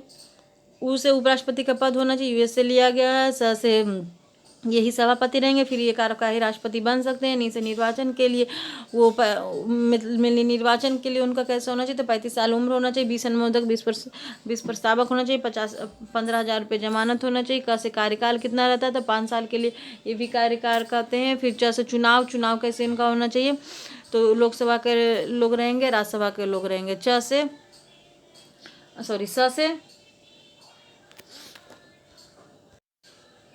कौन दिलाएंगे शपथ, से शपथ, तो शपथ कौन दिलाएंगे, इनका शपथ राष्ट्रपति दिलाएंगे। राष्ट्रपति को कौन दिला रहे थे, तो सीजीए दिला रहे थे। ठीक है, उनसे ऊपर वाले पद मतलब दिलाएंगे, बस यही चीज़ है। इनका चुनाव जो है ना, चुनाव तो कराएगा नहीं, चुनाव जैसे कि राष्ट्रपति के लिए चुनाव बोला गया था 6 महीने के अंदर कराने के लिए। उपराष्ट्रपति ये एकदम बोला नहीं गया, बस बोला गया कि यथाशीघ्र करवा देना है, जितना जल्दी से जल्दी हो। तो 59 तक हमारा कंप्लीट हो गया। अब 70 में क्या बोला गया, देखिए 70 में लिखा हुआ नहीं, लेकिन आर्टिकल 70 में अब इसके बीच में जो अन्य व्यवस्थाएं ना, उनके बारे में चर्चा है। अब क्या क्या अन्य व्यवस्था है उनके बारे में चर्चा है, तो इसके बारे में डिटेल उतना नहीं लेना, बस अन्य व्यवस्था पढ़ लेना। फिर 71 में देखिए, वो राष्ट्रपति और उपराष्ट्रपति की निर्वाचन विवाद जो भी रहेगा सुप्रीम कोर्ट में, तो मैंने बताया कि सुप्रीम कोर्ट में जाएगा। फिर 52 में राष्ट्रपति के क्षमादान, ये इंपॉर्टेंट है, पूछा था कि राष्ट्रपति का क्षमादान की शक्ति कौन से आर्टिकल में नहीं था, तो 72 नंबर आर्टिकल में नहीं था। ये बहुत इंपॉर्टेंट है, याद रखिएगा। लग रहा है नॉर्मल, लेकिन ये क्वेश्चन पूछा ही जाता है। फिर 72 के बाद 73 में भी अणशक्तियाँ उतना नहीं, मतलब अणशक्तियों के बारे में ही चर्चा है, उतना डिटेल से नहीं लेना है। फिर 74 में मंत्रिपरिषद होना चाहिए। मैंने बोला ना कि देखिए, राष्ट्रपति पढ़ लिए, प्रेसिडेंट के बारे में पढ़ लिए, वाइस प्रेसिडेंट पढ़ लिए। अब उनके बाद कौन है, तो मंत्रिमंडल होना चाहिए, तो मंत्रिमंडल की चर्चा, मतलब मंत्रिपरिषद होना चाहिए। उस मंत्रिपरिषद में कौन रहेगा, तो मंत्री वगैरह रहेंगे, तो कैसे मंत्री वगैरह रहेंगे, ये चीज़ के बारे में 75 में चर्चा है। तो देखिए, मंत्री किस तरह का होना चाहिए, तो मंत्री का मेनली 4 तरह का व्यवस्था किया गया है। जैसे देखिए, अगर ये घर है मंत्रिमंडल, ये मंत्रिमंडल, संसद बैठते हैं, देखिए मंत्रिमंडल है एक तरह का, ये मंत्रिमंडल का बॉक्स बनाया गया। तो किस तरह का मंत्री होना चाहिए, मंत्रिमंडल के हेड होते हैं पीएम, ये तो पता ही, तो पीएम तो अलग से बैठा दिए। अब कैसे कैसे मंत्री होना चाहिए, तो पहला नंबर जो भी ये रहेंगे, फर्स्ट नंबर में, ये पहला नंबर में, मतलब पीएम के बाद जो हेड रहेंगे वो कैबिनेट मिनिस्टर रहेंगे। ठीक है, इनके बाद फिर इनके बाद जो रहेंगे, मतलब इनके बाद वाले, पहले में तो पीएम बैठ गए, समझिए पीएम पूरा पीएम फर्स्ट रो में बैठ गया। फिर सेकेंड रो में कैबिनेट मिनिस्टर को बैठाया था। थर्ड रो में उनके लिए राज्य मंत्री, यानी उनके सहायक के रूप में राज्य मंत्री, अगर कैबिनेट मिनिस्टर नहीं रहेंगे तो उनके जगह पर वो काम करेंगे। फिर राज्य मंत्री एक और बनते हैं, स्वतंत्र प्रभाव राज्य मंत्री। जब ये राज्य मंत्री नहीं रहते ना, तो उनके बाले में एक स्वतंत्र प्रभाव के रूप में राज्य मंत्री रहते हैं। इसके बाद एक उप मंत्री, मतलब एक उप मंत्री होते हैं। जब सबसे लास्ट में कोई नहीं रहेंगे तो उप मंत्री काम करेंगे। देखिए, इसका सबसे अच्छा एग्जांपल मैं एक दे रही हूँ, पीएम तो है, इसके बाद एक मान लीजिए कैबिनेट मिनिस्टर, तो नितिन गडकरी एक कैबिनेट मिनिस्टर है, जो सड़क परिवहन मंत्री है। तो नितिन गडकरी बड़े बड़े, जो इंडिया लेवल पे बड़े बड़े हाईवे और बड़े बड़े, मतलब सड़क बड़े मामले को ये सब देखते हैं, यानी बड़े बड़े शहरों में देखते हैं। ठीक है, हम स्मार्ट सिटी, मेट्रो सिटी में, ये सब में। लेकिन छोटे शहरों, गांव में, ये सब का जो सड़क वगैरह वो कौन देखेगा, तो कैबिनेट के नीचे है राज्य मंत्री, तो ये देखेंगे राज्य मंत्री। ये राज्य मंत्री छोटे छोटे सड़कों को देखने के लिए अगर जब नहीं रहेंगे उनके राज्य मंत्री, तब इनके स्वतंत्र प्रभाव वाले देखेंगे। अगर ये नहीं रहेंगे तो फिर इसके उप मंत्री देखेंगे। ठीक, बस यही है कि 4 तरह की व्यवस्था होती है। एक पहला कैबिनेट मिनिस्टर होंगे, उनके बाद वाले पद राज्य मंत्री होंगे, फिर स्वतंत्र प्रभाव राज्य मंत्री, उप मंत्री। ठीक, अब मेनली काम देखिए क्या होता है, तो मेनली पीएम करते हैं। फिर मेनली नॉर्मली रूप से मेन काम कैबिनेट मिनिस्टर, जैसे कि एग्जांपल नितिन गडकरी, अमित शाह हो गए। ठीक है, उसके बाद अगर वो नहीं रहे तो राज्य मंत्री, स्वतंत्र प्रभाव वाले, मेन यही दो का काम रहता है। तो देखिए मंत्रिपरिषद है ना, इसमें देखिए दो बॉक्स क्यों बना के दिखाया गया। देखिए मेनली कैबिनेट परिषद में बैठक कैसे होता है, यानी कि कुर्सियां कैसे सजी होती हैं, तो मतलब कि कैसे कैसे हेड, कैसे कैसे पोस्ट है। तो पहले पीएम तो जो भी रहते हैं, फिर कैबिनेट मिनिस्टर, और इसके बाद इनके राज्य मंत्री, यानी इसके हेल्पर होते हैं। फिर स्वतंत्र प्रभार मंत्री, फिर उप मंत्री। तो मेन डिसीजन जब लेना रहता है, अगर नहीं, ये दोनों तो हेल्पर की तरह काम कर रहे हैं ना, इनके हेल्पर, ये इनके हेल्पर, ठीक है। तो मेन डिसीजन का काम कौन कर रहे हैं कि मेनली कैबिनेट मिनिस्टर और राज्य प्रबंधक, बस इसके ही को ऐसे निकाल के दिखाया गया कि मेन डिसीजन का काम कौन कर रहा है, तो पीएम और कैबिनेट मिनिस्टर, राज्य मंत्री। जैसे कैबिनेट मिनिस्टर के एग्जाम्पल में तो मैंने बताया कि नितिन गडकरी हैं, फिर अमित शाह जैसे हैं, फिर विदेश मंत्री राजनाथ सिंह है, तो ये सब मेन कैबिनेट मिनिस्टर रहते हैं। जब जैसे राजनाथ सिंह है, तो अगर विदेशी भ्रमण पर गए हैं तो उनके जगह पे कौन काम करेगा, राज्य मंत्री स्वतंत्र प्रभाव वाले, ये राज्य मंत्री उनके साथ जाएंगे, कैबिनेट मिनिस्टर के साथ जाएंगे, ठीक है। बस यही कहने का मतलब है, इस पर डिटेल अब ज़्यादा नहीं जाते। इसके आगे क्या लिखा हुआ कि कैबिनेट मिनिस्टर अपने विभाग का प्रधान होता है, देखिए, और सभी निर्णय लेता है। राज्य मंत्री, प्रत्येक विभाग में एक राज्य मंत्री होता है जो कैबिनेट की सहायता करते हैं, कैबिनेट की सहायता करने में। फिर स्वतंत्र प्रभाव जो कैबिनेट मिनिस्टर की अनुपस्थिति में सभी निर्णय लेगा, और उप मंत्री इसकी सहायता करते हैं। रिमार्क, जब मंत्रिपरिषद का अध्यक्ष पीएम होते हैं, उनकी मृत्यु या त्याग पत्र के बाद ही मंत्रिपरिषद भंग होता है, और नया पीएम आने के बाद नया मंत्रिपरिषद हो। तो पता ही है कि पीएम हेड है, तो जब मुखिया ही चला गया तो मुखिया हटा तो उसके द्वारा बना हुआ नियम भी हट जाएगा, यानी वही ना गठन करता है कि हमारे कैबिनेट, जो पार्टी जीता है वही ना डिसाइड करता है कि मेरे पार्टी में कौन कौन कैबिनेट मिनिस्टर क्या बनेगा। तो यही हट गया तो सब हट जाएगा, मतलब कि इनके हटने के बाद ये भंग हो जाएगा और नया आएंगे तो नया बनेगा, ये तो पता ही है।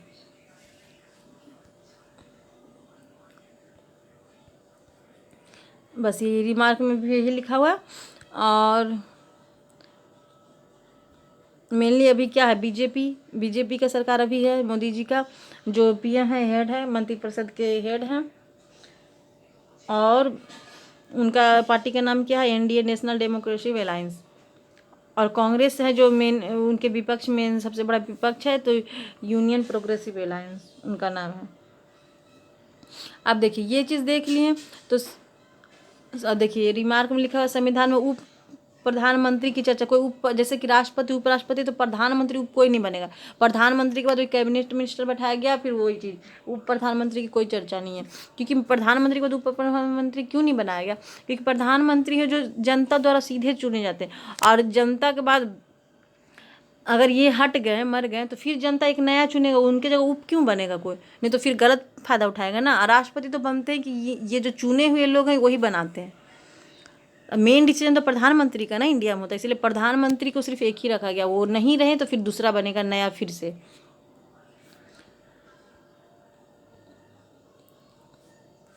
चलिए, तो एक राजनीतिक पद है, अब तक के 7 उप प्रधानमंत्री बने थे। देखिए प्रधानमंत्री में के उप प्रधानमंत्री चर्चा नहीं है, लेकिन बने हैं। औपचारिक रूप से 1-2 बने हैं, लेकिन ऐसे चर्चा नहीं है। छोड़िए, एंटोनियो जनरल यानी महान्यायवादी। अब देखिए राष्ट्रपति देख लिए, उपराष्ट्रपति देख लिए, उसके बाद कौन, मंत्रिमंडल होना चाहिए, मंत्रिपरिषद, उसमें कैसे कैसे मिनिस्टर होने चाहिए, तो पीएम हेड होते, कैबिनेट मिनिस्टर, फिर राज्य प्रधानमंत्री। उसके बाद कौन होना चाहिए, तो ये जो मंत्री होते हैं एक, इनके लिए एंटोर्नी जनरल, यानी जो पीएम है, जैसे ये पीएम थे, ये पीएम जो भी काम करेंगे इनके लिए एक एंटोर्नी जनरल, यानी इनके लिए एक वकील, इनके पर अगर केस हो गया तो इन केस थोड़ी ना खुद लड़ने जाएंगे, इतने बड़े अब देश संभालेंगे, केस लड़ने जाएंगे, तो इसीलिए इनके लिए एक एंटोर्नी जनरल, यानी इनके पीएम बड़े आदमी, तो बड़े आदमी पे हमेशा कुछ ना कोई केस, विपक्ष वाला कभी कुछ कुछ करते ही रहता होगा, तो इसके लड़ने के लिए पीएम हमेशा उलझे रहेंगे, तो देश का काम कैसे देखेंगे, इसलिए एंटोर्नी जनरल को रखा गया। यानी उनसे कोई भी न्यायालय वाला कार्य रहेगा, जो भी एंटोर्नी जनरल करेंगे, और उनको सलाह वगैरह भी एंटोर्नी जनरल ही देते हैं, जो भी नियम कानून रहता है बताने, एंटोर्नी जनरल ही बताते। इनके लिए एंटोर्नी जनरल बना। इसका चर्चा 76 में किया गया। ये केंद्र सरकार के प्रथम विधि अधिकार होते हैं, कानूनी अधिकार होते हैं, तथा देखिए संसद में इनके साथ बैठे हैं, तो जो भी कानूनी बात बताना रहता है ना, पीएम को यही बताते हैं। लेकिन जब वोट करने का बात होता है तो पीएम कर सकते हैं, लेकिन ये एंटोर्नी जनरल नहीं करते हैं, बस सलाह दे सकते हैं। तो यही चीज़ है। तो देखिए पीएम के लिए अब ये चीज़ भी है, तो यही चीज़ एंटोर्नी जनरल, बड़े आदमी है तो पीएम के लिए एंटोर्नी जनरल बने। अब इसके जगह पे फिर स्टेट लेवल पे सीएम होते थे, इनके लिए भी बनते हैं, तो इनके लिए भी बनेंगे फिर एंटोर्नी जनरल, जैसे ही उनके लिए भी एक नियुक्त होगा, क्या होगा, वकील नियुक्त होगा, एक तरह से वकील ही ना हुए, तो सॉलिसिटर जनरल उनको बोला जाता है हाई कोर्ट के लिए। फिर डिस्ट्रिक्ट डीएम वगैरह ये सब रहते हैं, तो डिस्ट्रिक्ट के लिए उनके लिए बनते हैं एडिशनल सॉलिसिटर जनरल, जो इसके हेल्पर ही रहते हैं, फिर इसके ऊपर ये होते हैं। चलिए, तो मैं सिर्फ ये याद रखना है कि अटॉर्नी जनरल कौन होते हैं, तो पीएम के मेनली कानूनी सलाहकार होते हैं, और कानूनी सलाहकार होते हैं और उनके सहायक होते हैं कानूनी। अटॉर्नी जनरल 76 के तहत इनको कौन हटा सकता है, तो पीएम ही मेनली इनका नियुक्ति तो राष्ट्रपति ही करते हैं, लेकिन अगर पीएम को खुद अगर अच्छा नहीं लग रहा है कि मेरे लिए सही नहीं है, तो उनको हटा भी सकते हैं, राष्ट्रपति से बोल के हटवा देते हैं। ठीक है, तो यही चीज़ है कि अटॉर्नी जनरल को पीएम ही हटवा भी सकते हैं। एक मिनट, इसीलिए अटॉर्नी जनरल को बोला गया है राष्ट्रपति के प्रसाद पर्यंत होते हैं, यानी राष्ट्रपति के इच्छा के अनुसार, जो अगर प्रसाद देना चाहें तो देंगे, नहीं तो नहीं, मतलब कि प्रसाद पर्यंत मतलब पद है तो है, अगर नहीं चाह रहे प्रधानमंत्री तो राष्ट्रपति से बोल के हटवा भी सकते। तो इसीलिए इनको मेन सैलरी मिलता है, इनको कोई सैलरी वगैरह नहीं मिलता है। ठीक है, क्योंकि ये परमानेंट नहीं होता, तो इसको सैलरी नहीं मिलता है, लेकिन जितना भी सुविधा है ना, हाई फैसिलिटी वाला VIP वाला सब मिलेगा, गाड़ी बंगला सब चीज़ मिलेगा, बस एक सैलरी ही नहीं मिलेगा जो मिलता है। इनका क्वालिफिकेशन भी सुप्रीम कोर्ट का जज जितने रहते हैं ना, क्वालिफिकेशन उतना रहता है। ठीक है, एक तरह से ये अपना भी प्रैक्टिस कर सकते हैं अलग से। चलिए, तो यहाँ तक अटॉर्नी जनरल तक हो गया। अब ये चीज़ हो गया, तो हम लोगों ने यहाँ तक देख लिया। आज ही पढ़ा दूँ संसद का, चलिए संसद के बारे में पढ़ लेते हैं। सांसद मेनली क्या होता है, संसद की चर्चा 59 में है, 89 में, सॉरी 89 बोलते हैं, 89 में है। ये कहाँ से ले गया है, तो ये भी ब्रिटेन से लिया गया है। संसद की जननी ब्रिटेन ही है। जैसे कि ब्रिटेन से क्या क्या चीज़ लिया गया अभी तक, देखिए यूके से क्या लिया गया था, यूके से हमारा सिटीजनशिप लिया गया था। कैसा सिटीजनशिप है, फिर अभी उपराष्ट्रपति का पद भी यूके से लिया गया था, नहीं राष्ट्रपति का पद, और फिर सांसद ये भी लिया जा रहा है, याद रखते चलना। ठीक है, पार्लियामेंट शब्द फ्रांस से लिया गया, जिस शब्द जो पार्लियामेंट बोलते हैं हम लोग, वो बस फ्रांस से लिया गया, लेकिन सांसद जो है ना, उसमें क्या क्या कार्रवाई कैसे होना चाहिए वो यूके से उठाया गया, ब्रिटेन से। इसीलिए सांसद की जननी बोला गया ब्रिटेन को, लेकिन शब्द पार्लियामेंट लिया गया है फ्रांस से। 2 सदन होते हैं इसमें, मेनली इसमें 2 अंग होते हैं, लोकसभा राज्यसभा, लेकिन संसद कितने अंग से बनता है, तो 3 अंग से बनता है। लोकसभा राज्यसभा और राष्ट्रपति 3 अंग से मिलकर बनता है, राष्ट्रपति भी रहते। तो लोकसभा राज्यसभा यही क्वेश्चन पूछा था, संसद कितने अंग से मिल के बनेगा, अगर बोला जाएगा तो 3 अंग से, लेकिन इसमें कितने अंग होते हैं, 2 लोकसभा राज्यसभा मेनली कार्रवाई के लिए। देखिए, तो इसके बाद अब हम लोग पढ़ लिए ना, मैं ये बताना चाह रही कि देखिए राष्ट्रपति पढ़ लिए, उपराष्ट्रपति पढ़ लिए, मंत्रिपरिषद पढ़ लिए, फिर पीएम कैबिनेट मिनिस्टर कैसे होना चाहिए। अब ये सब कैसे काम करेंगे, तो संसद में बैठ के काम करेंगे। संसद में बैठने के लिए 2 घर बनाया गया, लोकसभा राज्यसभा, जो 80-81 में किया गया। राज्यसभा होता है ना, अब मेनली राज्यसभा 2 घर है ना, जैसे ये 2 घर थे, इसमें राज्यसभा मेनली। संसद हम लोग का एक नया विस्टा के तहत भी बन रहा, 2026 में तैयार हो जाएगा एक नया संसद, उसमें सीट बढ़ जाएगा अभी जिसके अनुसार है। तो देखिए गोल बना हुआ था 80 में, राज्यसभा का चर्चा 81 में। तो राज्यसभा में हो ना, इसमें ना मेनली जो पढ़े लिखे, जैसे कि नेता नहीं, फिल्म स्टार वगैरह, पढ़े लिखे जो भी क्रिकेटर वगैरह, चाहे कोई भी IAS, ये सब ना, वो सब 80 में जाते हैं, मतलब कि राज्यसभा में जाते हैं। तो इसमें पढ़े लिखे यानी और लोग रहते हैं, शिक्षित लोग होगा, इसीलिए इसको ना शिक्षित लोगों का सदन बोला जाता है। ठीक है, और इसको स्थायी सदन भी बोलते हैं। क्यों? क्योंकि ये कभी भी खाली नहीं होता। इसका जो चुनाव होता है ना, 6 साल पे होता है, और 2-2 साल पे, मतलब 1/3 लोग चुने जाते हैं। जैसे 80 में ना, जैसे टोटल जितना है, तो उसमें 1 2 3 यानी 6 साल पे होगा, यानी 1/3 लोग का 1/3 लोग 1/3 1/3 करके बनता है पूरा टोटल एक। तो इसका 2 साल पे होगा, फिर इसका 2 साल पे, इसका 2 साल पे, इसी टोटल 6 साल पे होता है। इसलिए इसको स्थायी सदन बोला जाता है, कभी भंग नहीं होता है। इसको उच्च सदन बोला जाता है, क्योंकि पढ़े लिखे के लोग हैं, उच्च सदन इसीलिए बोलता है कभी भंग नहीं होता इसीलिए। और इसमें जो आने का है 30 साल होने पर ही आ सकता है, लोकसभा में 25 साल पे। इसीलिए इसको बूढ़ों का सदन बोला था, इसको युवाओं का सदन बोला था। ऐसे भी पढ़े लिखे ज़्यादा बूढ़े ही होते। अधिकतम इसमें सीट कितना है, 250 हो सकता है। इसमें लोकसभा में 252 सीट है, वर्तमान में 245 है, वर्तमान में 245 है। इसमें भी 2 एंग्लो इंडियन है। मनोनीत सदस्य 12 होते हैं। मनोनीत मतलब कि विज्ञान कला साहित्य इससे जुड़े रहते हैं। ठीक है, चलिए तो यहाँ पे रिमार्क देखिए, थोड़ा सा नोट्स पे आते हैं क्या क्या लिखा हुआ। देखिए रिमार्क में क्या लिखा हुआ कि लोकसभा का कार्यकाल 5 वर्ष का होता है, जबकि 5 वर्ष का होता है तो पता ही है, लेकिन 5 वर्ष का होता है। अगर बीच में किसी जैसे कि अभी बीजेपी का था, अगर उसका सत्ता गिर जाएगा, उसके जो विधायक वगैरह रहेंगे वो अगर उसके पार्टी से निकल जाएंगे और वो अपना बहुमत नहीं सिद्ध कर पाएंगे तो गिर जाएगा सरकार, और सरकार गिर जाएगा तो वो भंग हो जाता है, यानी फिर नया इलेक्शन होगा। लेकिन राज्यसभा में ऐसा नहीं कोई गिर सकता, उसमें ना स्थायी होता है, उसमें 6 वर्ष पे होता है। मतलब 1/3 का हो गया इस साल, मान लीजिए अगर 1 साल पहला साल में 1/3 का हो गया तो इसका अब 6ठा साल होगा, और इसके बाद जो 1/3 है इसका अगला साल होगा, तो फिर इसका अगला साल होगा, फिर 1/3 का होगा तो फिर अगला 6ठा साल में इसका होगा, यानी 3 साल में ये हो गया। फिर अगर तीसरा मतलब कि 2-2 साल करके दोनों का हो रहा, 3 बार तीनों का, इस तरह से याद रखेंगे तीनों का 3 बार हो रहा है, तो कोई सदन तो खाली नहीं रहेगा। देखिए ये दोनों वाला गया तो ये तो रहेगा ही ना, ये दोनों का अगर चुनाव होना है तो ये तो रहेगा ही, फिर दूसरा वाला गया तो दूसरा का रहेगा। इसीलिए इसको कभी भंग नहीं होता है ना, इसीलिए इसको स्थायी सदन मतलब कि हमेशा स्थिर ही रहता है सदन। राज्यसभा 1/3 सदस्य 2 वर्षों के लिए अवकाश लेते हैं, मतलब 2 वर्षों के लिए अवकाश होता है। जैसे लोकसभा का 5 साल के लिए पूरे दिन के लिए निकलने के लिए, इसमें 1/3 लोग 2 ही साल के लिए होते हैं, फिर 1/3 लोग 2 ही साल के लिए होते हैं, चेंज होते रहते हैं।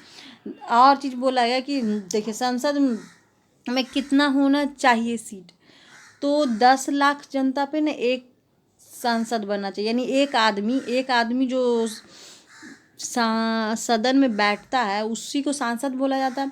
तो एक आदमी जो बैठ रहा है तो 10 लाख लोगों का प्रतिनिधित्व करेगा, तो 10 लाख लोगों का निकल प्रतिनिधित्व करेगा। तो लेकिन ये था 1971 तक, अब तो जनसंख्या बढ़ गया ढेर सारा, लेकिन अगर इसी तरह से बढ़ेगा तो ढेर सारा संसद में भी लोग हो जाएंगे, सांसद भी ढेर सारा बढ़ जाए।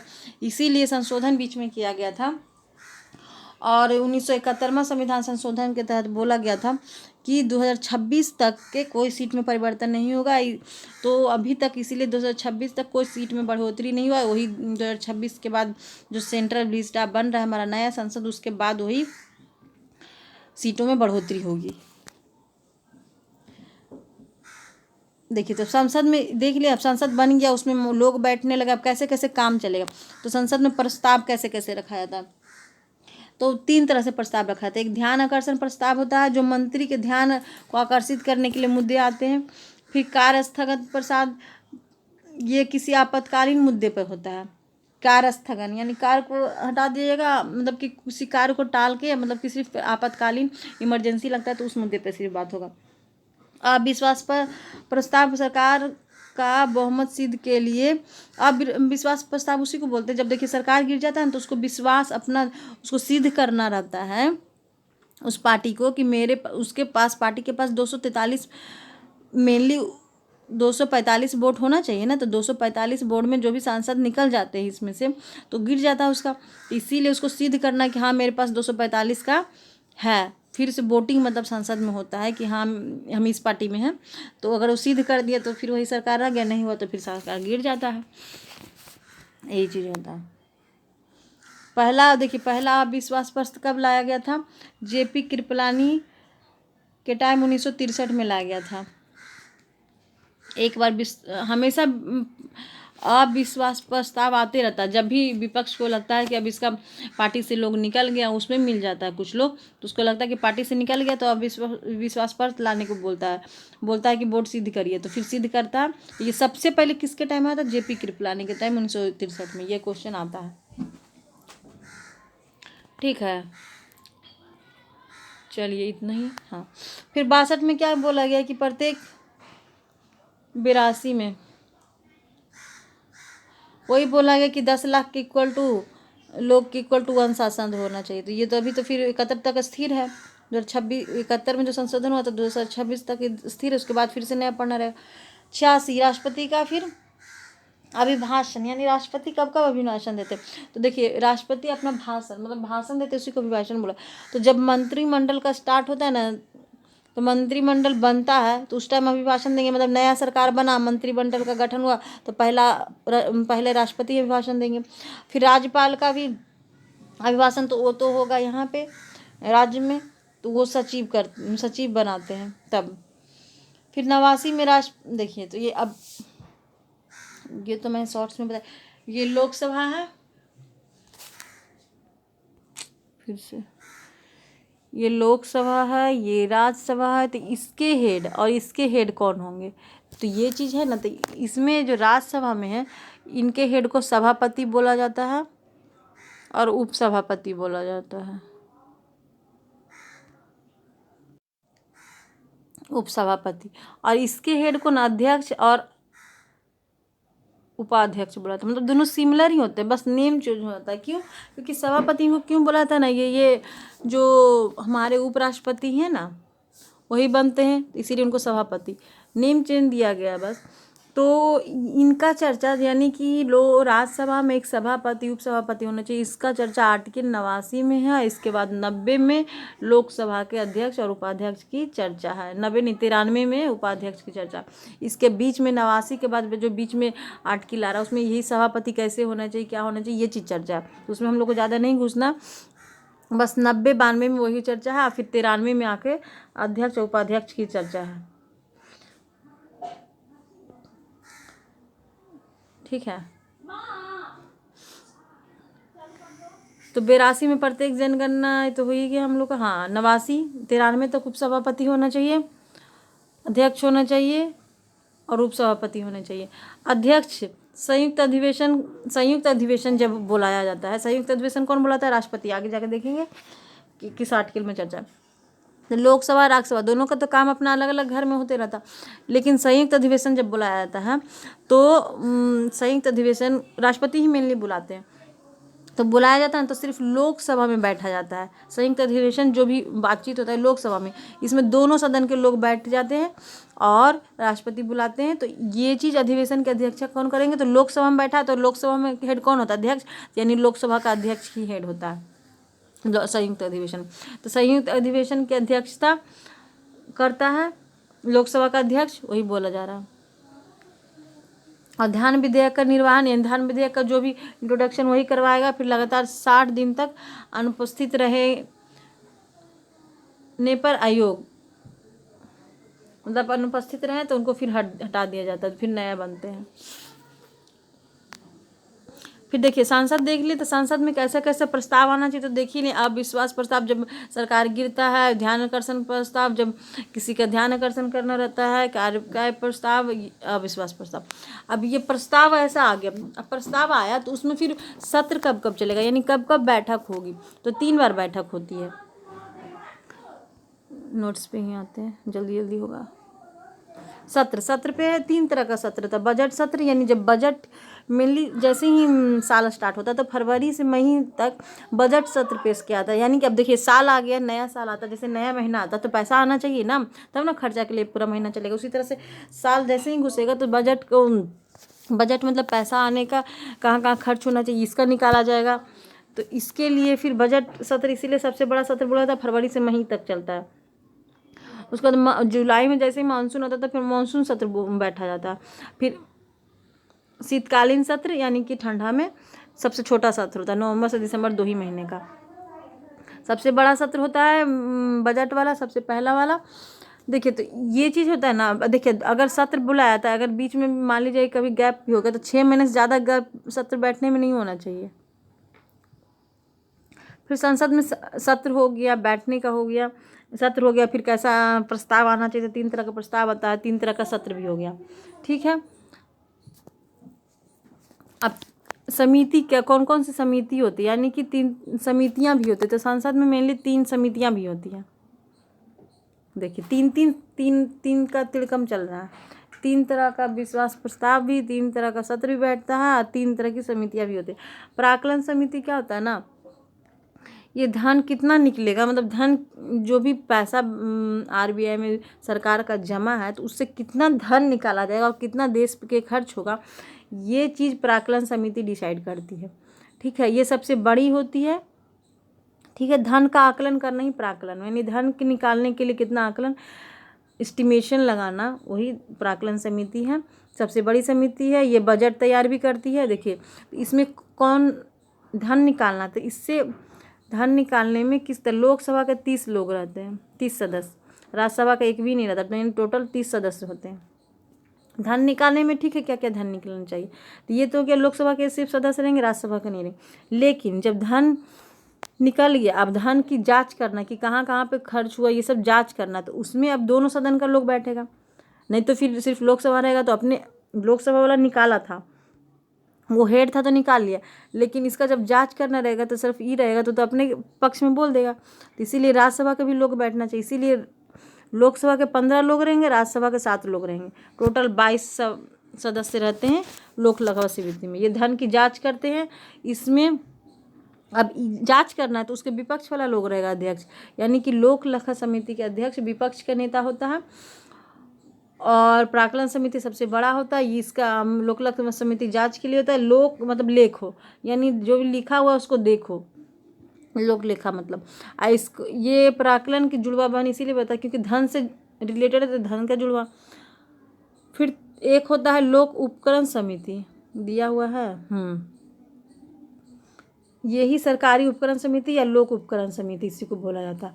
इसमें ना मतलब कि बड़ी बड़ी कंपनियां जैसे होती है ना, उसकी जांच, ये सरकारी कंपनियों की जांच, सरकार से रिलेटेड जो कंपनियां होती हैं उसकी जांच के लिए। इसमें भी लोकसभा से 15 सदस्य, राज्यसभा से 7 सदस्य, टोटल 22 सदस्य होते हैं। देख लिए। ठीक है, तो यानी टोटल प्राक्कलन में कितने सदस्य थे पूछा जाता है, 30, लोक लेखा में 22 और लोक उपकरण में 22 भी। जुड़वा बहन किसको बोला जाता है, लोक लेखा समिति को। इसके अध्यक्ष कौन होते हैं, विपक्ष के नेता रहेंगे अध्यक्ष। ठीक है, लोक लेखा का, अब बाकी का लोकसभा का रहेगा। लोक प्राक्कलन में भी वही लोकसभा का यानी कि अध्यक्ष सरकार का ही अध्यक्ष रहेगा। अब देखिए जो संसद चलता है 3 हो गया, 3 तरह का आकलन आएगा। ठीक है, 3 तरह का प्रस्ताव रखा जाएगा, फिर 3 तरह का सत्र भी चलेगा और 3 समितियां भी बैठी। आप देखिए मतलब कि जो भी संसद में प्रक्रिया, जैसे दिनचर्या जैसे हम लोग का चलता है ना कि डेली रूटीन क्या होना चाहिए, उसी तरह से संसद में डेली बैठने के लिए कैसे कैसे रूटीन चलना चाहिए। जैसे स्कूल में होता है ना पीरियड, उसी तरह से इसमें भी पीरियड चलता है कि यानी पहला सत्र, पहला जो लंच से पहले जो होगा वो प्रश्नकाल कहला जाए, यानी प्रश्न पूछने का रहेगा 11 से 12 तक। फिर उसका शून्यकाल 12 से 1 तक, दूसरा घंटा इसमें कोई कानून नियम नहीं लागू होता है। शून्यकाल में वही आंसर वगैरह सुनेगा, लोग क्वेश्चन पूछा है तो उसका आंसरिंग होगा, बस। प्रश्नकाल शून्यकाल 2 काल होते हैं। शून्यकाल कब बोलते हैं, 12 बजे के बाद वाला समय, 12 से 1 बजे यानी लंच टाइम को। और प्रश्नकाल प्रश्न पूछने वाले समय। मतलब कहने का मतलब यही है कि प्रश्नकाल में प्रश्न पूछा गया है, शून्यकाल में फिर वही लंच वगैरह होता है, उसके बाद फिर ये जो प्रश्न पूछा गया उसका आंसरिंग वगैरह होता है। ठीक है, तो देखिए अब हम लोग कहाँ तक संसद के बारे में कहाँ तक देखे थे, 89 में, 89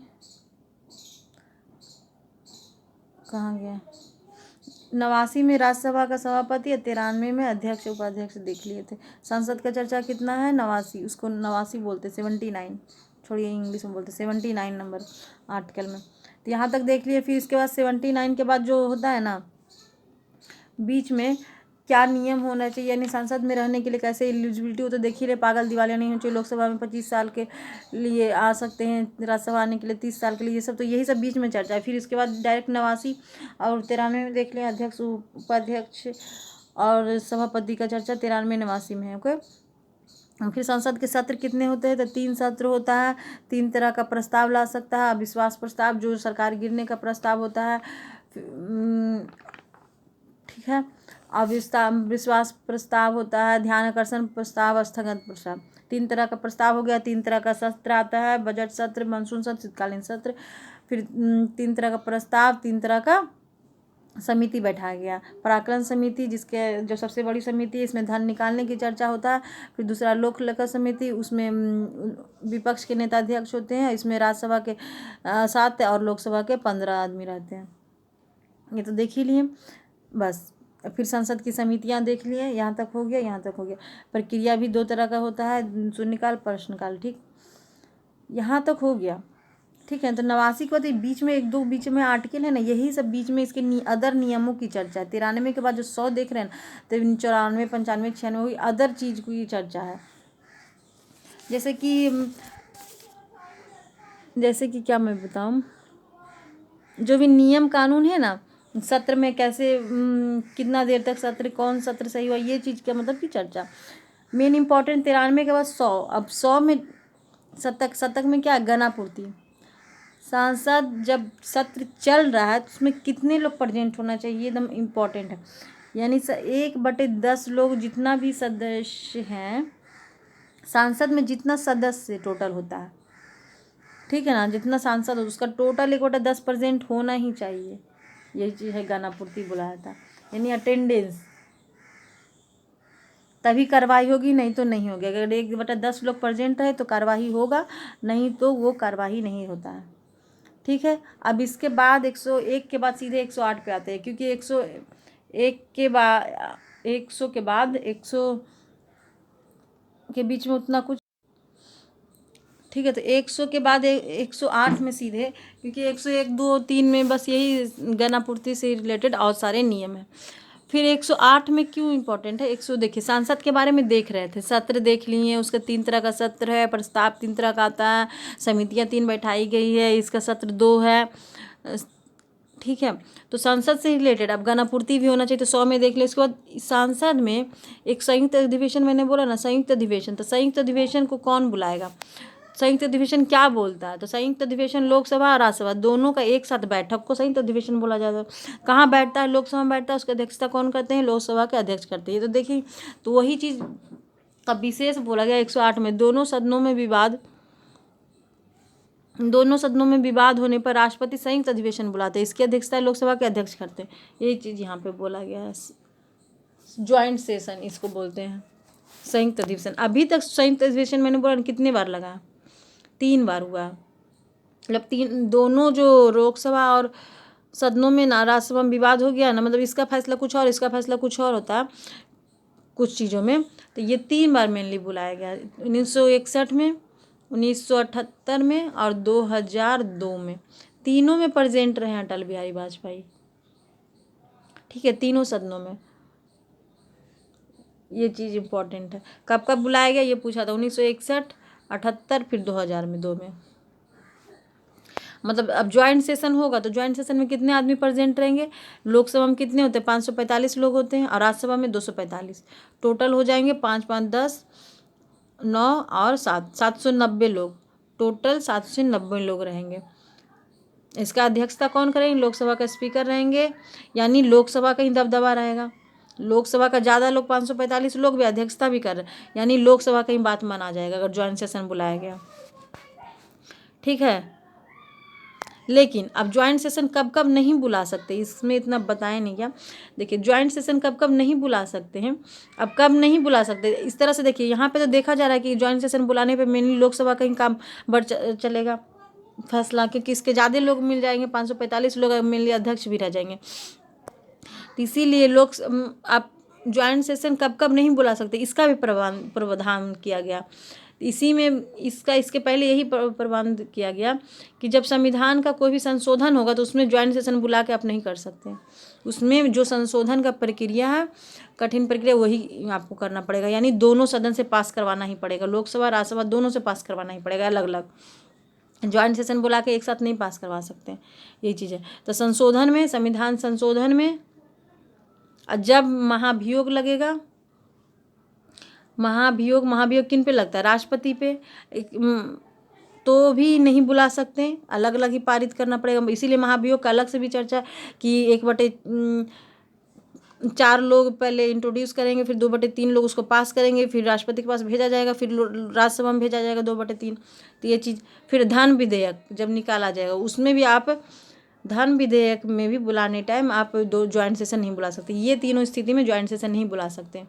यही ऑप्शन में दे देता है कि ज्वाइंट सेशन कब कब नहीं बुला सकते, तो महाभियोग, संविधान संशोधन और धन विधेयक में नहीं बुला सकते।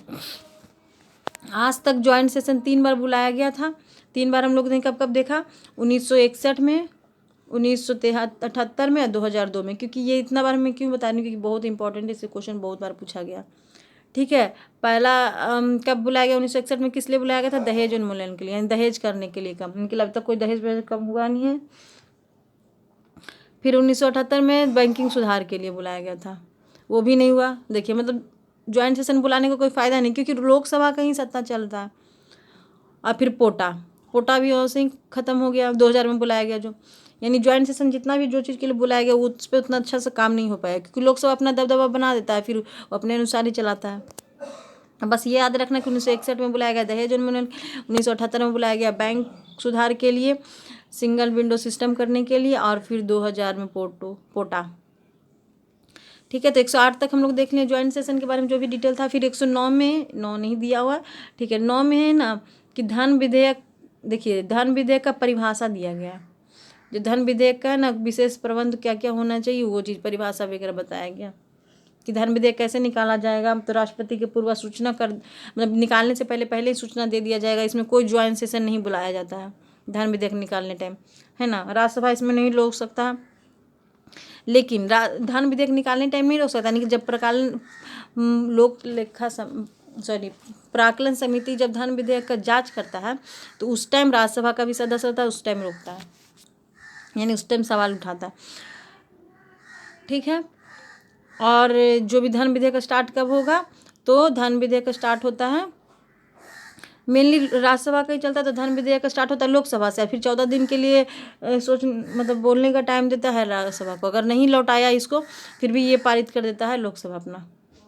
इसके लिए राज्यसभा रोक नहीं सकती धन विधेयक को। तो यही चर्चा 109 में है। और धन विधेयक की उसके बाद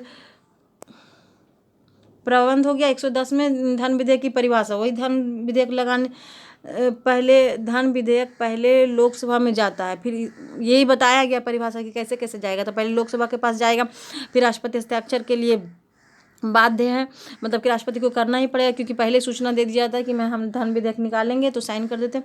और फिर इसके बाद लोकसभा देगा, फिर राज्यसभा के पास भेजेगा। अगर वो पास किया तो किया, नहीं तो नहीं किया, तो फिर भी अपने से लोकसभा पास कर देगा, क्योंकि ये राष्ट्रपति के पूर्वानुमति पे भी आता है। 111 में धन विधेयक पर राष्ट्रपति की अनुमति, यानी कि ये जो धन विधेयक उस पर राष्ट्रपति की अनुमति, तो देख ही लें। फिर 112 में बजट। देखिए पहले मतलब बजट शब्द नहीं था संविधान में, बस ये ऐसे ही ऐड कर दिया गया। बजट मतलब ना चमड़ा का थैला होता है, तो ये बजट शब्द पहले ऐड नहीं था, लेकिन बाद में ये ऐड किया गया।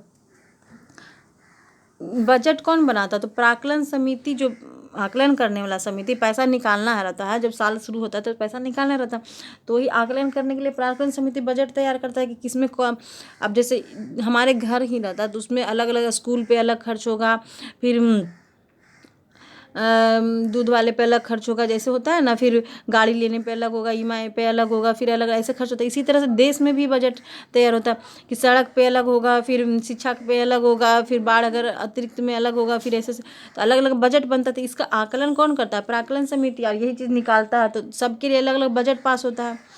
यही चीज़ स्पेशल हम लोग को बजट के बारे में पढ़ना कि कितने के लिए कितना, BPSC में पूछा ही जाता है क्वेश्चन। तो बजट वही वित्तीय विवरण, यानी पूरा वर्ष में क्या वित्तीय विवरण होगा, खर्च होगा, यही चीज़ होता है। तो राष्ट्रपति लोकसभा से स्टार्ट करते हैं, मतलब राष्ट्रपति बोल देते हैं, और लोकसभा से स्टार्ट होता है धन विधेयक, वही लोकसभा में ही पास होता है। फिर 114 में विनियोग विधेयक। विनियोग विधेयक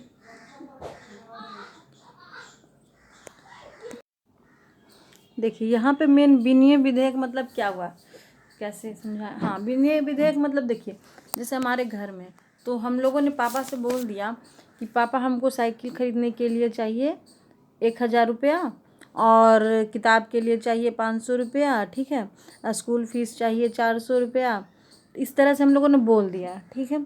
अब ये चीज़ पापा किस पे दे, अगर क्या कितना देंगे, तो ये डिसाइड करेंगे, तो यानी पहले आकलन करेंगे कि देना चाहिए चाहे नहीं। तो यही बीच में 113 में चर्चा है प्राकलन समिति, ये जो बजट निकालता है ना कि इसके लिए इतना चाहिए, इतना पैसा चाहिए, धन आवंटन चाहिए, तो 113 में जो प्राकलन समिति होती है ना, वो उस पर पहले आकलन करती है हिसाब किताब की सही बोल रहा है कि नहीं। अब यही चीज़ पापा की आवंटन करेंगे, हाँ सही बोल रहा है कि नहीं, देना चाहिए कि नहीं। अब इसमें जैसे कि अब 400 रुपये मैंने फीस बोला, तो मान लीजिए 400 फीस तो दे दिए, यानी कि ये हो गया 400 रुपये फीस दे दिए पहले। ठीक है, साइकिल के लिए बोले कि नहीं देंगे, यानी कि इसके लिए नहीं दिए। और 500 रुपया जो मैंने बोला कि किताब लेने के लिए, तो किताब के लिए भी दे दिए। तो यानी विनियक यही हुआ कि विनियक विधेयक आएगा ना तभी धन निकल गया, यानी पापा की जेब से 400-500 पे जो निकला ये विनियक विधेयक यानी पास हो गया। जो बजट मैंने बताया था कि इसके लिए ये चाहिए, ये चीज़ पास हो गया, लेकिन ये पास नहीं हुआ। इसमें विनियक विधेयक का मतलब कि यही चीज़ हो गया कि ये सांसद पास नहीं किया, तो ये नहीं पास हुआ बजट, लेकिन विनियक विधेयक इसके लिए पास हो गया 2 कामों के लिए। नहीं तो इसके लिए 1000 बोला था, उसमें अगर नहीं देते तो 500 रुपये भी दे सकते थे। तो ये मतलब कि किसके लिए कितना आवंटन धन पास किया गया बजट में बताया गया था, अगर उसके अनुसार जितना सरकार के द्वारा सहमति होगी, यानी सांसद में जो पास करेगा, अगर अनुमति दे दिया उतना पैसा जितना आवंटन दिया उतना निकल गया, तो वो विनियक विधेयक। विनियक विधेयक ये कि पैसा जेब से निकलने का, जैसे 400 रुपये मैंने बोला जेब से निकाल के दे दिया, यानी विनियक विधेयक हो गया, यानी कि धन विधेयक पास हो गया तो विनियक विधेयक कहला गया। यही चीज़ कहने का मतलब हुआ।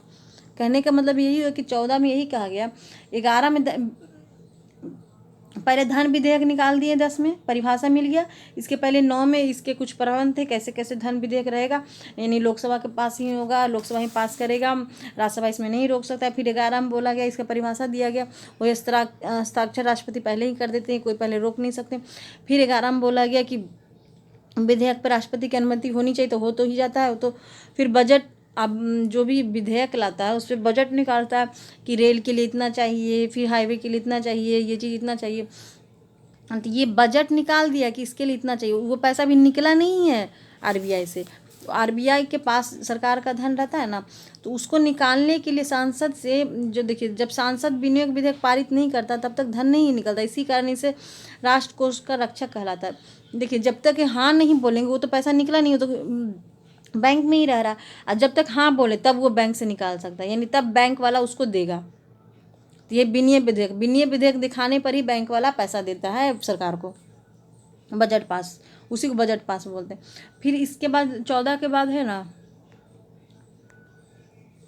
15 में ना, 15 बीच में नहीं दिया, 15 में मेनली ना अतिरिक्त अनुदान होता है, मतलब कि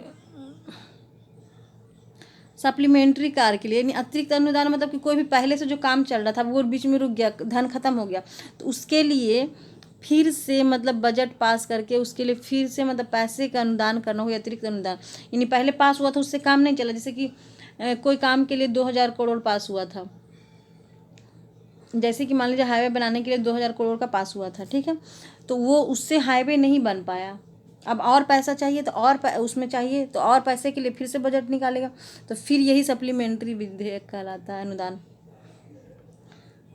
मेनली यही सप्लीमेंट्री विधेयक होता है, मेनली ये ज़्यादा पास हो नहीं पाता है क्योंकि सरकार चेंज हो जाता है तो वो दूसरे काम के लिए देता नहीं है, लेकिन बस इसका चर्चा है 115 में सप्लीमेंट्री अनुदान का।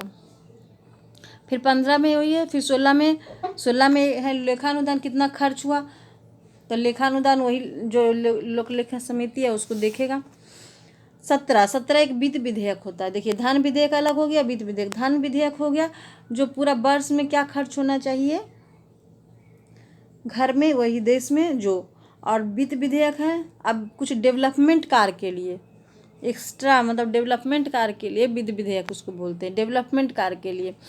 ये तो नॉर्मल खर्च के लिए जो चाहिए डेली खर्च के लिए धन विधेयक निकलता है।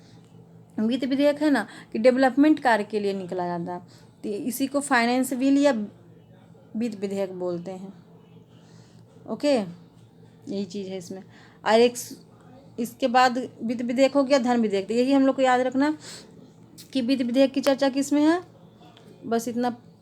इसमें जो जो था वो चीज़ बता दी। 110 में वित्त विधेयक की परिभाषा है, इसके पहले 109 में इसका प्रबंध बताया गया कि क्या क्या होना चाहिए। उसके बाद 11 में इसमें राष्ट्रपति का सहमति होना चाहिए। 12 में बजट निकलता है, उसके बाद 14 में उसके बाद विनय विधेयक निकलता है, यानी कि पास हो गया वो चीज़ धन विधेयक। और फिर 15 में अतिरिक्त अनुदान होते हैं, यानी कि एक्स्ट्रा काम के लिए फिर से मिलता है, पिछले वाला काम को पूरा करने के लिए। 116 में लेखानुदान कितना खर्च हुआ इसका चर्चा होता है। 17 में वित्त विधेयक, यानी डेवलपमेंट कार्य के लिए नहीं निकाला गया काम धन। ठीक है, इसके बाद 18, 19, 20 में यही चीज़ का चर्चा है। 18 में हुई संसद की प्रक्रिया, इसके लिए क्या क्या प्रक्रिया होगा। 19 में 19 का मतलब कि उसी से रिलेटेड है। फिर इसके बाद सीधे डायरेक्ट 123 पे आते हैं। 23 क्यों इम्पोर्टेंट है, इसमें राष्ट्रपति का अध्यादेश की चर्चा है, यानी कि ऑर्डिनेंस। किस तरह का राष्ट्रपति अध्यादेश देता। राष्ट्रपति अध्यादेश कब देगा, मेनली इमरजेंसी के टाइम में देते हैं। आदेश निकालते हैं, अध्यादेश मतलब आदेश अलग से आदेश निकालना, इमरजेंसी के टाइम में निकाला जाता। कि कब निकालते हैं, मंत्रिमंडल के सलाह पे ही लाते हैं कि क्या आदेश देना है। अब राष्ट्रपति ऐसी कुछ आदेश नहीं ना दे सकते, मंत्री जो भी काम करते हैं मंत्रिमंडल के सलाह पे ही करते हैं ना, सांसद मंत्रिमंडल उन्हीं के, तो उन्हीं के सलाह पे क्या आदेश देना देते हैं। फिर इसके लिए कोई इमरजेंसी के टाइम में कोई सत्र नहीं अलग से बुलाया जाता कि बजट सत्र, इस सत्र का कोई वेट नहीं किया जाता, क्योंकि इमरजेंसी का टाइम रहता। इमरजेंसी कब होता है, जब बाहर से कोई आक्रमण हो जाता है, विदेशी आक्रमण या बाढ़ वगैरह, चाहे कोरोना वगैरह आया था, वो इमरजेंसी था एक तरह का। तो इसके लिए सत्र निकालेगा, टाइम वेट करे तो उतना देर में तो सब तबाही हो जाएगा।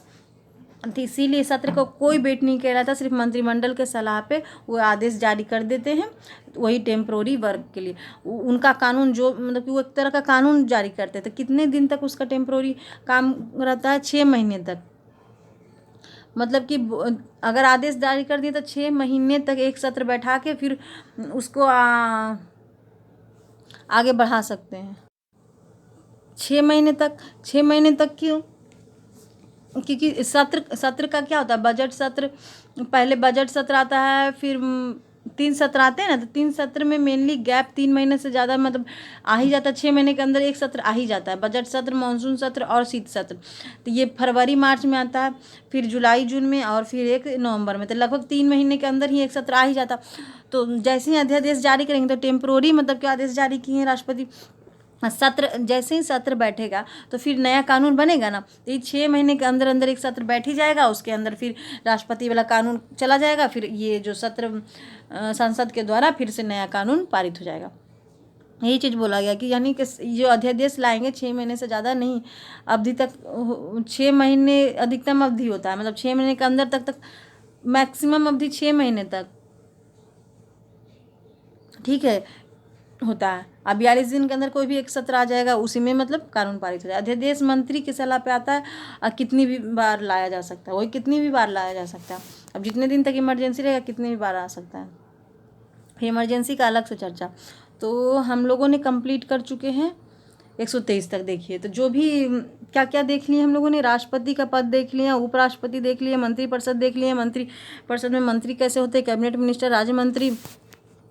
फिर सांसद देख लिए, संसद में 2 सत्र, राज्यसभा लोकसभा दोनों अस्थाई, ये अस्थाई, ये अस्थाई सदन, ये बूढ़ों का सदन, ये जवानों का सदन, इसके लिए 30 वर्ष, इसके लिए 25 वर्ष। ठीक है, ये लोकसभा देख लिए। लोकसभा के बाद संसद है, तो संसद में किस तरह के सत्र, 3 तरह के सत्र आते हैं, 3 तरह के प्रबंध आते हैं, और 3 तरह के समितियां बनाई गई है। पहला एक बजट निकालने के लिए, मतलब पैसा निकालने के लिए, एक फिर उसको देखभाल करने के लिए, प्राक्कलन के लिए, फिर एक कंपनियों को देखभाल करने के लिए 3 सत्र। फिर संसद में 2 कितने काल चलते, तो 2 काल चलते, प्रश्नकाल और शून्यकाल 1 दिन में। उसके बाद फिर शून्यकाल, प्रश्नकाल, प्रश्नकाल के शून्यकाल के बाद वही प्रश्नकाल का आंसर दिया जाता है।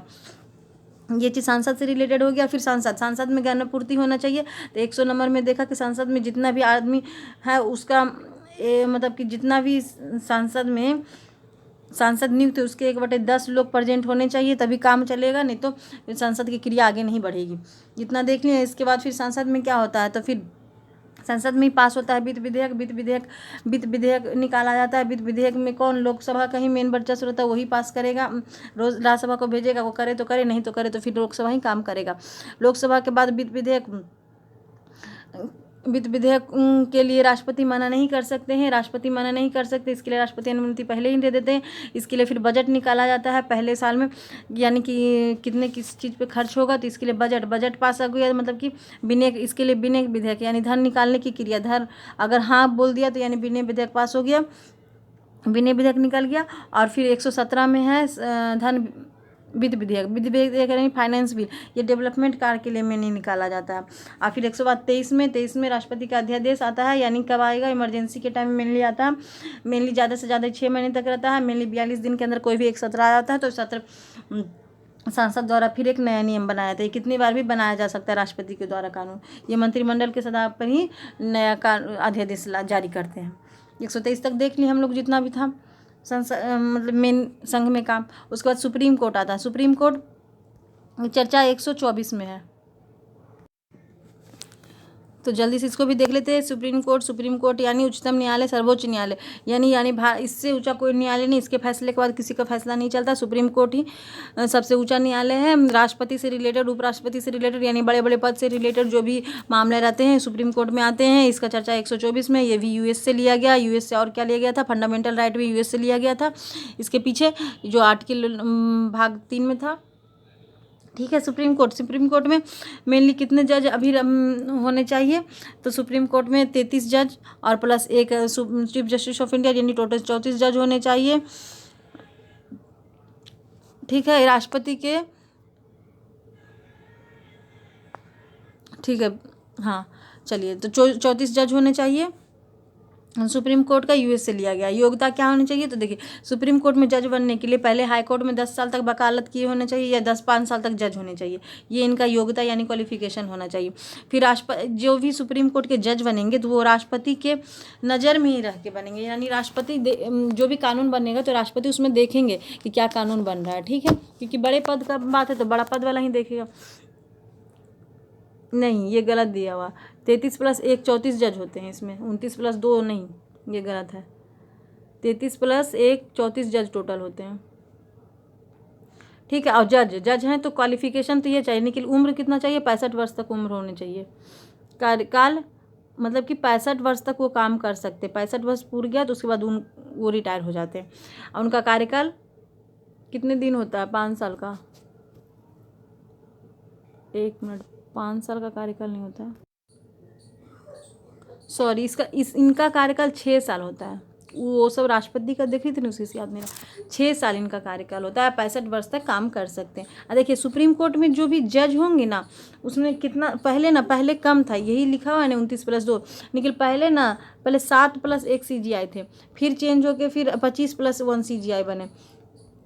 देखिए सबसे पहले कानून में 7 + 1 ही CGI थे, फिर 25 + 1 CGI बने, यानी सुप्रीम कोर्ट ऑफ जज, फिर अब 33 + 1 CGI बन गए, यानी कि इसमें चेंज होता। तो यानी सुप्रीम कोर्ट में कितने जज होने चाहिए, इसका कौन फैसला लेगा, तो अब सुप्रीम कोर्ट से तो ऊपर कोई नहीं है, तो सुप्रीम कोर्ट से इधर कौन है, सांसद है, तो सांसद ही फैसला करेगा कि सुप्रीम कोर्ट में कितने जज होने चाहिए, यही मंत्रिमंडल बैठ के सब फैसला करते हैं। उसके बाद यहाँ पे नियुक्त करते हैं राष्ट्रपति के नज़र में रह के, और इनका तो 10 साल वकील होना चाहिए, 5 साल जज होना चाहिए, तो पता है 65 साल उम्र होने चाहिए। जजों की नियुक्ति को कोलिजम कहते हैं, कोलिजम किसको बोलते हैं ना, जजों की नियुक्ति को। इसमें ना सुप्रीम कोर्ट के 5 सीनियर जज होते हैं, वही बैठ के एक जज को नियुक्त करते हैं, तो कोलिजम में सुप्रीम कोर्ट के 5 सीनियर जज होते हैं, वही कोलिजम में, जैसे कि इंटरव्यू नहीं चलता उसी तरह से उनका भी कोलिजम के द्वारा ही नियुक्ति होती है। इसे हटाने के लिए भी महाभियोग, यानी महाभियोग जैसे राष्ट्रपति का बड़ा पद ये सब हो गया, तो इसके लिए महाभियोग निकाला जाता है, यानी संसद में प्रक्रिया चलती है, एक तरह का प्रक्रिया का गठन है, वही जो हम लोगों ने देखा था पकानी 10 में, तो उसी तरह से इसमें भी महाभियोग जैसे राष्ट्रपति के लिए चलता है ना, सेम उसी तरह से CGI के लिए भी महाभियोग चलाना पड़ता है। यानी पहले लोकसभा में जाएगा, फिर राज्यसभा में, लोकसभा में 1/4 लोग पहले इंट्रोड्यूस करेंगे, फिर 66% लोग यानी 2/3 लोग उसका पास करेंगे, उसके बाद फिर उनको भेजा जाएगा, फिर राज्यसभा में भी 2/3 लोग से पास करवाया जाए, उसके बाद महाभियोग लगाया जाती है। ये चीज़ अभी भी जज के ऊपर भी नहीं कभी महाभियोग लगा, ठीक है, यही चीज़ बोला गया। तो सुप्रीम कोर्ट के CGI के बारे में चर्चा हो गया, कौन नियुक्त करेगा, फिर नियुक्ति कौन करता है, तो यानी राष्ट्रपति ही कर देते हैं। सुप्रीम कोर्ट के जज की नियुक्ति राष्ट्रपति ही करते हैं। उनकी नियुक्ति, राष्ट्रपति की नियुक्ति सुप्रीम कोर्ट आई एक दूसरे, मतलब एक दूसरे को दोनों नियुक्त करते हैं। पद वाला दोनों एक दूसरे को नियुक्त करता है, आदमी नहीं। यानी सीजीआई का पद को राष्ट्रपति का पद ही नियुक्त करेगा और राष्ट्रपति के पद को सीजीआई करेंगे।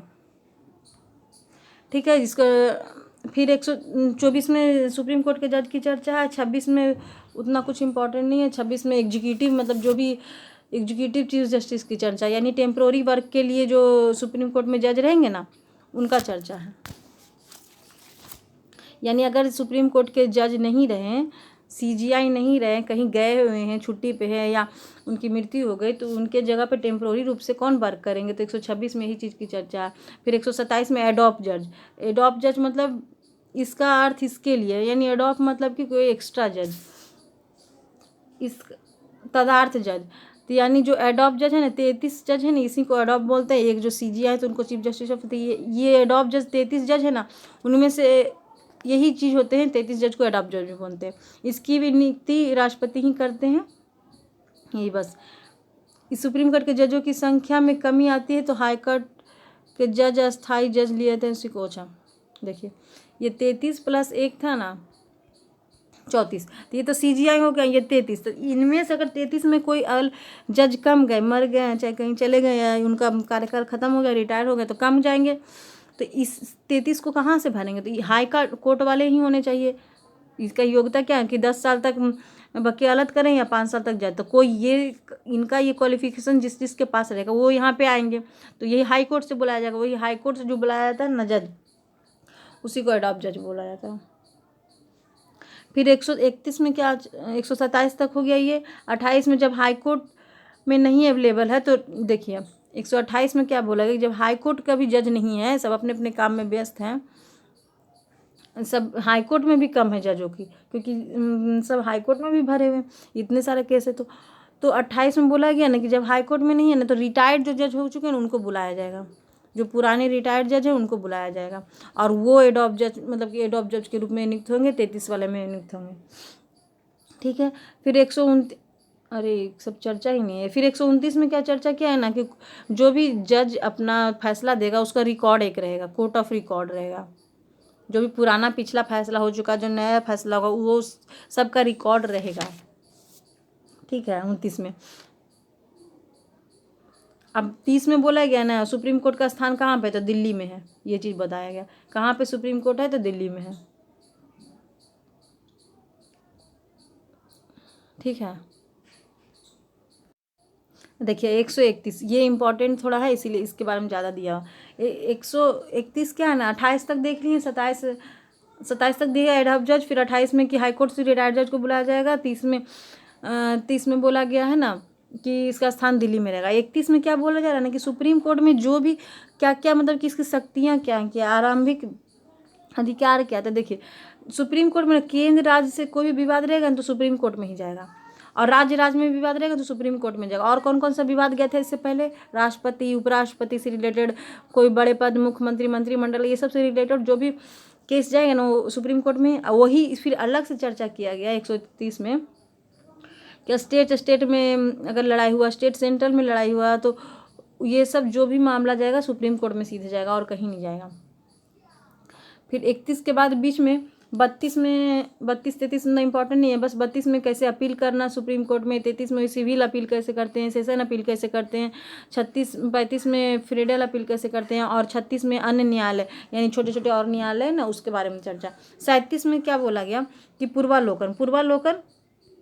पूर्वालोकन यानी न्यायिक पूर्वालोकन अर्थात न्यायालय के अपने फैसला बदल सकते हैं। यानी 37 में ना कि कोई भी सुप्रीम कोर्ट पहले जो कोई भी अगर फैसला दे दिया, गलत दे दिया या कुछ भी दे देगा, उसको फिर से जज बैठता है, फिर से पैनल बैठता है, तो फिर से वो चेंज हो सकता है फैसला, ऐसा नहीं है। ये चीज़ का एग्जाम्पल देखिए कैसे केशवानंद मामले में देखा गया था। केशवानंद मामले में ये चीज़ का एग्जाम्पल देखा गया था। इसमें लिखा हुआ ही है, न्यायिक पूर्वालोकन अर्थात न्याय में अपने फैसले को बदल सकती है। रिमार्क करके दिखा गया, संवैधानिक मामले में 5 जज होना अनिवार्य, यानी कि कोई भी पूर्वालेखन होगा तो उसमें 5 जजों का बेंच बैठेगा, यानी 5 जज मिलके एक चीज़ का काम करेंगे, वही बेंच बोला जाता है उसको। तो केशवानंद विवाद में देखा गया था 13 जज को, फिर गोलक पूर्वालोकन यानी कि दोबारा रिव्यू देखा गया था, उस मामले में बोला है। तो 13 को जज बैठे थे केशवानंद मामले में, गोलकनंद मामले में 11 जज बैठे थे। फिर एक बाबरी मस्जिद था, उसका नहीं लिखा, उसमें 5 जज का पैनल बैठा था, ठीक है ना। 3 तलाक में, 3 तलाक का भी रिव्यू हुआ था, देखा गया था। हम लोग आर्टिकल नंबर 13 में देखे थे, 3 तलाक हटा था उसके तहत। तो इसमें भी 5 जजों का पैनल बैठा था, ठीक है। तो सबसे ज़्यादा जज कब बैठे थे रिव्यू में? केशवानंद मामले में, ये चीज़ बस देखना है, ठीक है। अब इसके बाद 37 में देख लें पूर्वालोकन। फिर इसके बाद बीच में उतना कोई इम्पोर्टेंट नहीं है, तो उसके बाद 143 पे आते हैं। और बस इसके बाद ना 38 में कह रहे हैं हमने कि सुप्रीम कोर्ट के जो भी अधिकार में उसमें थोड़ा वृद्धि हुआ है। फिर 39 कहाँ गया, छोड़ दिया गया सब। देखिए 38 में तो वृद्धि हुआ, फिर 39 में ना रीट निकालने की चर्चा है। सुप्रीम कोर्ट में जो हम लोगों ने रीट देखा था ना, फंडामेंटल राइट में रीट 5 तरह का निकालता है, तो कौन निकालता है? सुप्रीम कोर्ट ही निकाल सकता है, कोई कहीं का जज नहीं निकालता, कहीं का कोर्ट नहीं। तो सुप्रीम कोर्ट में रीट निकालने की चर्चा 139 में है, रीट की चर्चा 139 में है। तो 2 तरह से रीट निकलता है, 32 जो फंडामेंटल राइट के तहत रीट निकलता है, बाकी अन्य मामले में 139 के तहत निकलता है, ठीक है। तो सुप्रीम कोर्ट में रीट निकालने की चर्चा 1939 के तहत है। फिर 43 में है, 43 में है ना, बस यही बोला गया, 43 ईजी है। 43 में है ना कि सुप्रीम कोर्ट और राष्ट्रपति जैसे हैं, तो ये दोनों एक दूसरे को सलाह भी दे सकते हैं, एक दूसरे से सलाह भी ले सकते हैं, बस यही बोला गया, ठीक है। 43 में यानी एडवाइस, सुप्रीम कोर्ट का जज राष्ट्रपति को एडवाइस दे सकता है और राष्ट्रपति से एडवाइस ले भी सकता है इसका, ठीक है। फिर 148 में, यहाँ तक सुप्रीम कोर्ट का काम खत्म हो गया। अब 148 में बोला गया कि हमारे देश में एक ना CGA रहेंगे, CGA। अभी कौन CGA हैं? वेणुगोपाल हैं, ठीक है। CGA मतलब क्या हुआ? कंट्रोलर एंड ऑडिटर जनरल, यानी कि इनको ना नियंत्रण एवं महालेखक परीक्षक बोलते हैं, यानी नियंत्रण करेंगे और महापरीक्षण करेंगे, क्या चीज़ के? जो भी लिखा हुआ महालेख उसके, जो भी मतलब कि कितना पैसा निकला, खर्च हुआ, कितना बचा, इसका जितना भी टोटल हिसाब है ना, CAG रखते हैं। CAG, लोक लेखा समिति तो अलग था, वो तो छोटे लेवल पे, लेकिन उसके बाद जो करते हैं ना बड़े लेवल पे, CAG। ये किसी से डरते भी हैं क्योंकि ये अपने में कागजी शेर इनको बोला जाता है, ठीक है। ये केंद्र राज्य दोनों के खर्चे का जांच करते हैं।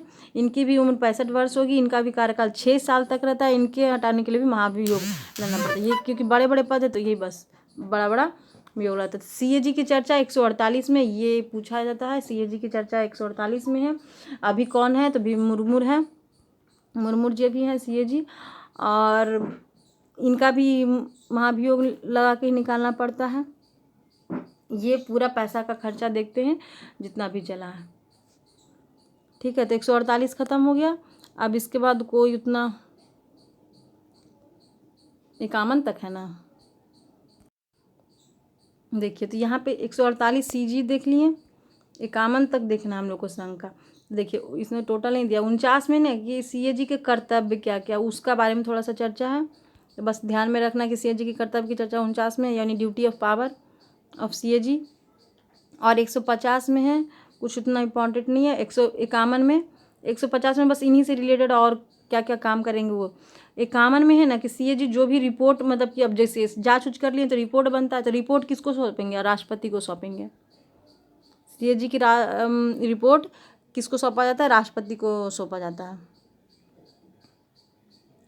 ठीक है। यही चीज़ की बस। तो 151 तक कंप्लीट हो चुका, हम लोगों ने देख लिया 151 तक। अब इसके बाद देखिए, यानी हमारा संघ वाला कंप्लीट हो चुका है। संघ में जो सबसे इम्पोर्टेंट है इसको बोलते हैं संविधान का रीढ़ बोला था। 52 से 151 तक है। मेन में इसमें कौन कौन थे? राष्ट्रपति थे, उपराष्ट्रपति थे, मंत्रिमंडल था, उपराष्ट्रपति, मंत्रिमंडल, मंत्री कैसे होंगे, तो फिर सांसद, मंत्रिमंडल को देखे, फिर सांसद को देखे। सांसद में 2 सदन होते हैं, लोकसभा, राज्यसभा। फिर इसके सभापति का चर्चा 89 में, फिर 93 में लोकसभा का। फिर इसके बाद सत्र कैसे बैठा जाता है संसद में। फिर 3 तरह के लोक प्राक्कलन समिति है, 3 तरह का सत्र निकाला जाता है, 3 तरह का प्रस्ताव लाया जाता है, 2 तरह प्रश्नकाल, शून्यकाल, 2 तरह के चलते हैं। फिर इसमें गणापूर्ति 100 के बारे में देखे, इसमें प्रेजेंट होना चाहिए आदमी 100/10, नहीं तो काम नहीं चलेगा। फिर संसद में वित्त विधेयक लाया जाता है जो लोकसभा में पास होता है, इसमें राष्ट्रपति का अनुमति मिलता है। फिर वित्त विधेयक को पास करने के लिए, मतलब कि वित्त विधेयक के बाद बजट लाया जाता है, किसके लिए, तो बजट में पैसा निकालने के लिए विनियोग विधेयक आ जाता है, वही विनियोग विधेयक को रक्षक बोला जाता है। फिर उसके बाद 117 में देखे थे हम लोगों ने फाइनेंस बिल, 117 में हम लोगों ने देखा कि फाइनेंस बिल लाया जाता है, वो डेवलपमेंट कार्य के लिए होता है। फिर 123 में इसके बाद हम देखे थे कि अध्यादेश, राष्ट्रपति का अध्यादेश मंत्रिमंडल के सलाह पे लाते हैं। मेनली वो 6 महीना तक, ज़्यादा तक रह सकता है, मेनली इमरजेंसी के टाइम में आता है। फिर इसके बाद हम लोगों ने 124 में सुप्रीम कोर्ट के बारे में देखा, उनके जज के बारे में, वेतन कितना होना चाहिए, 65 वर्ष तक आयु होना चाहिए सुप्रीम कोर्ट के जज। एडहॉक जज को देखा, एडहॉक जज की चर्चा 127 में है। फिर कोर्ट ऑफ रिकॉर्ड 129 में होना चाहिए, इनका रिकॉर्ड होना चाहिए। फिर पूर्वावलोकन कब कर सकते थे, 127 में करते हैं सुप्रीम कोर्ट के जज। किन किन केसों में किया था, तो केशवानंद मामले में, केशवानंद भारती मामले में, गोलकनंद मामले में, बाबरी मामले में, बाबरी मस्जिद के मामले में, और 3 तलाक के बारे में हो चुका अभी तक पूर्वावलोकन। ठीक है। फिर सुप्रीम कोर्ट के रीट निकालने की चर्चा किसमें, कितने आर्टिकल में है, 139 नंबर में है रीट की चर्चा। फिर 143 में एडवाइस राष्ट्रपति को दे सकते हैं। 148 में CAG की चर्चा है, ये कागजी से इनको बोला जाता है, ये सारा चीज़ का जांच करते हैं। और ये फिर 151 में ये अपने जांच किसको सौंपते हैं, राष्ट्रपति को सौंपते हैं। कंप्लीट हो चुका। चलिए, तो संघ का कंप्लीट हो चुका है हम लोग का। अब संघ के बाद कौन आता है, राज्यसभा आते थे, यानी राज्य के चीज़ों की चर्चा। तो यानी इसके बाद हम लोग पार्ट 6 देखेंगे राज्य से रिलेटेड।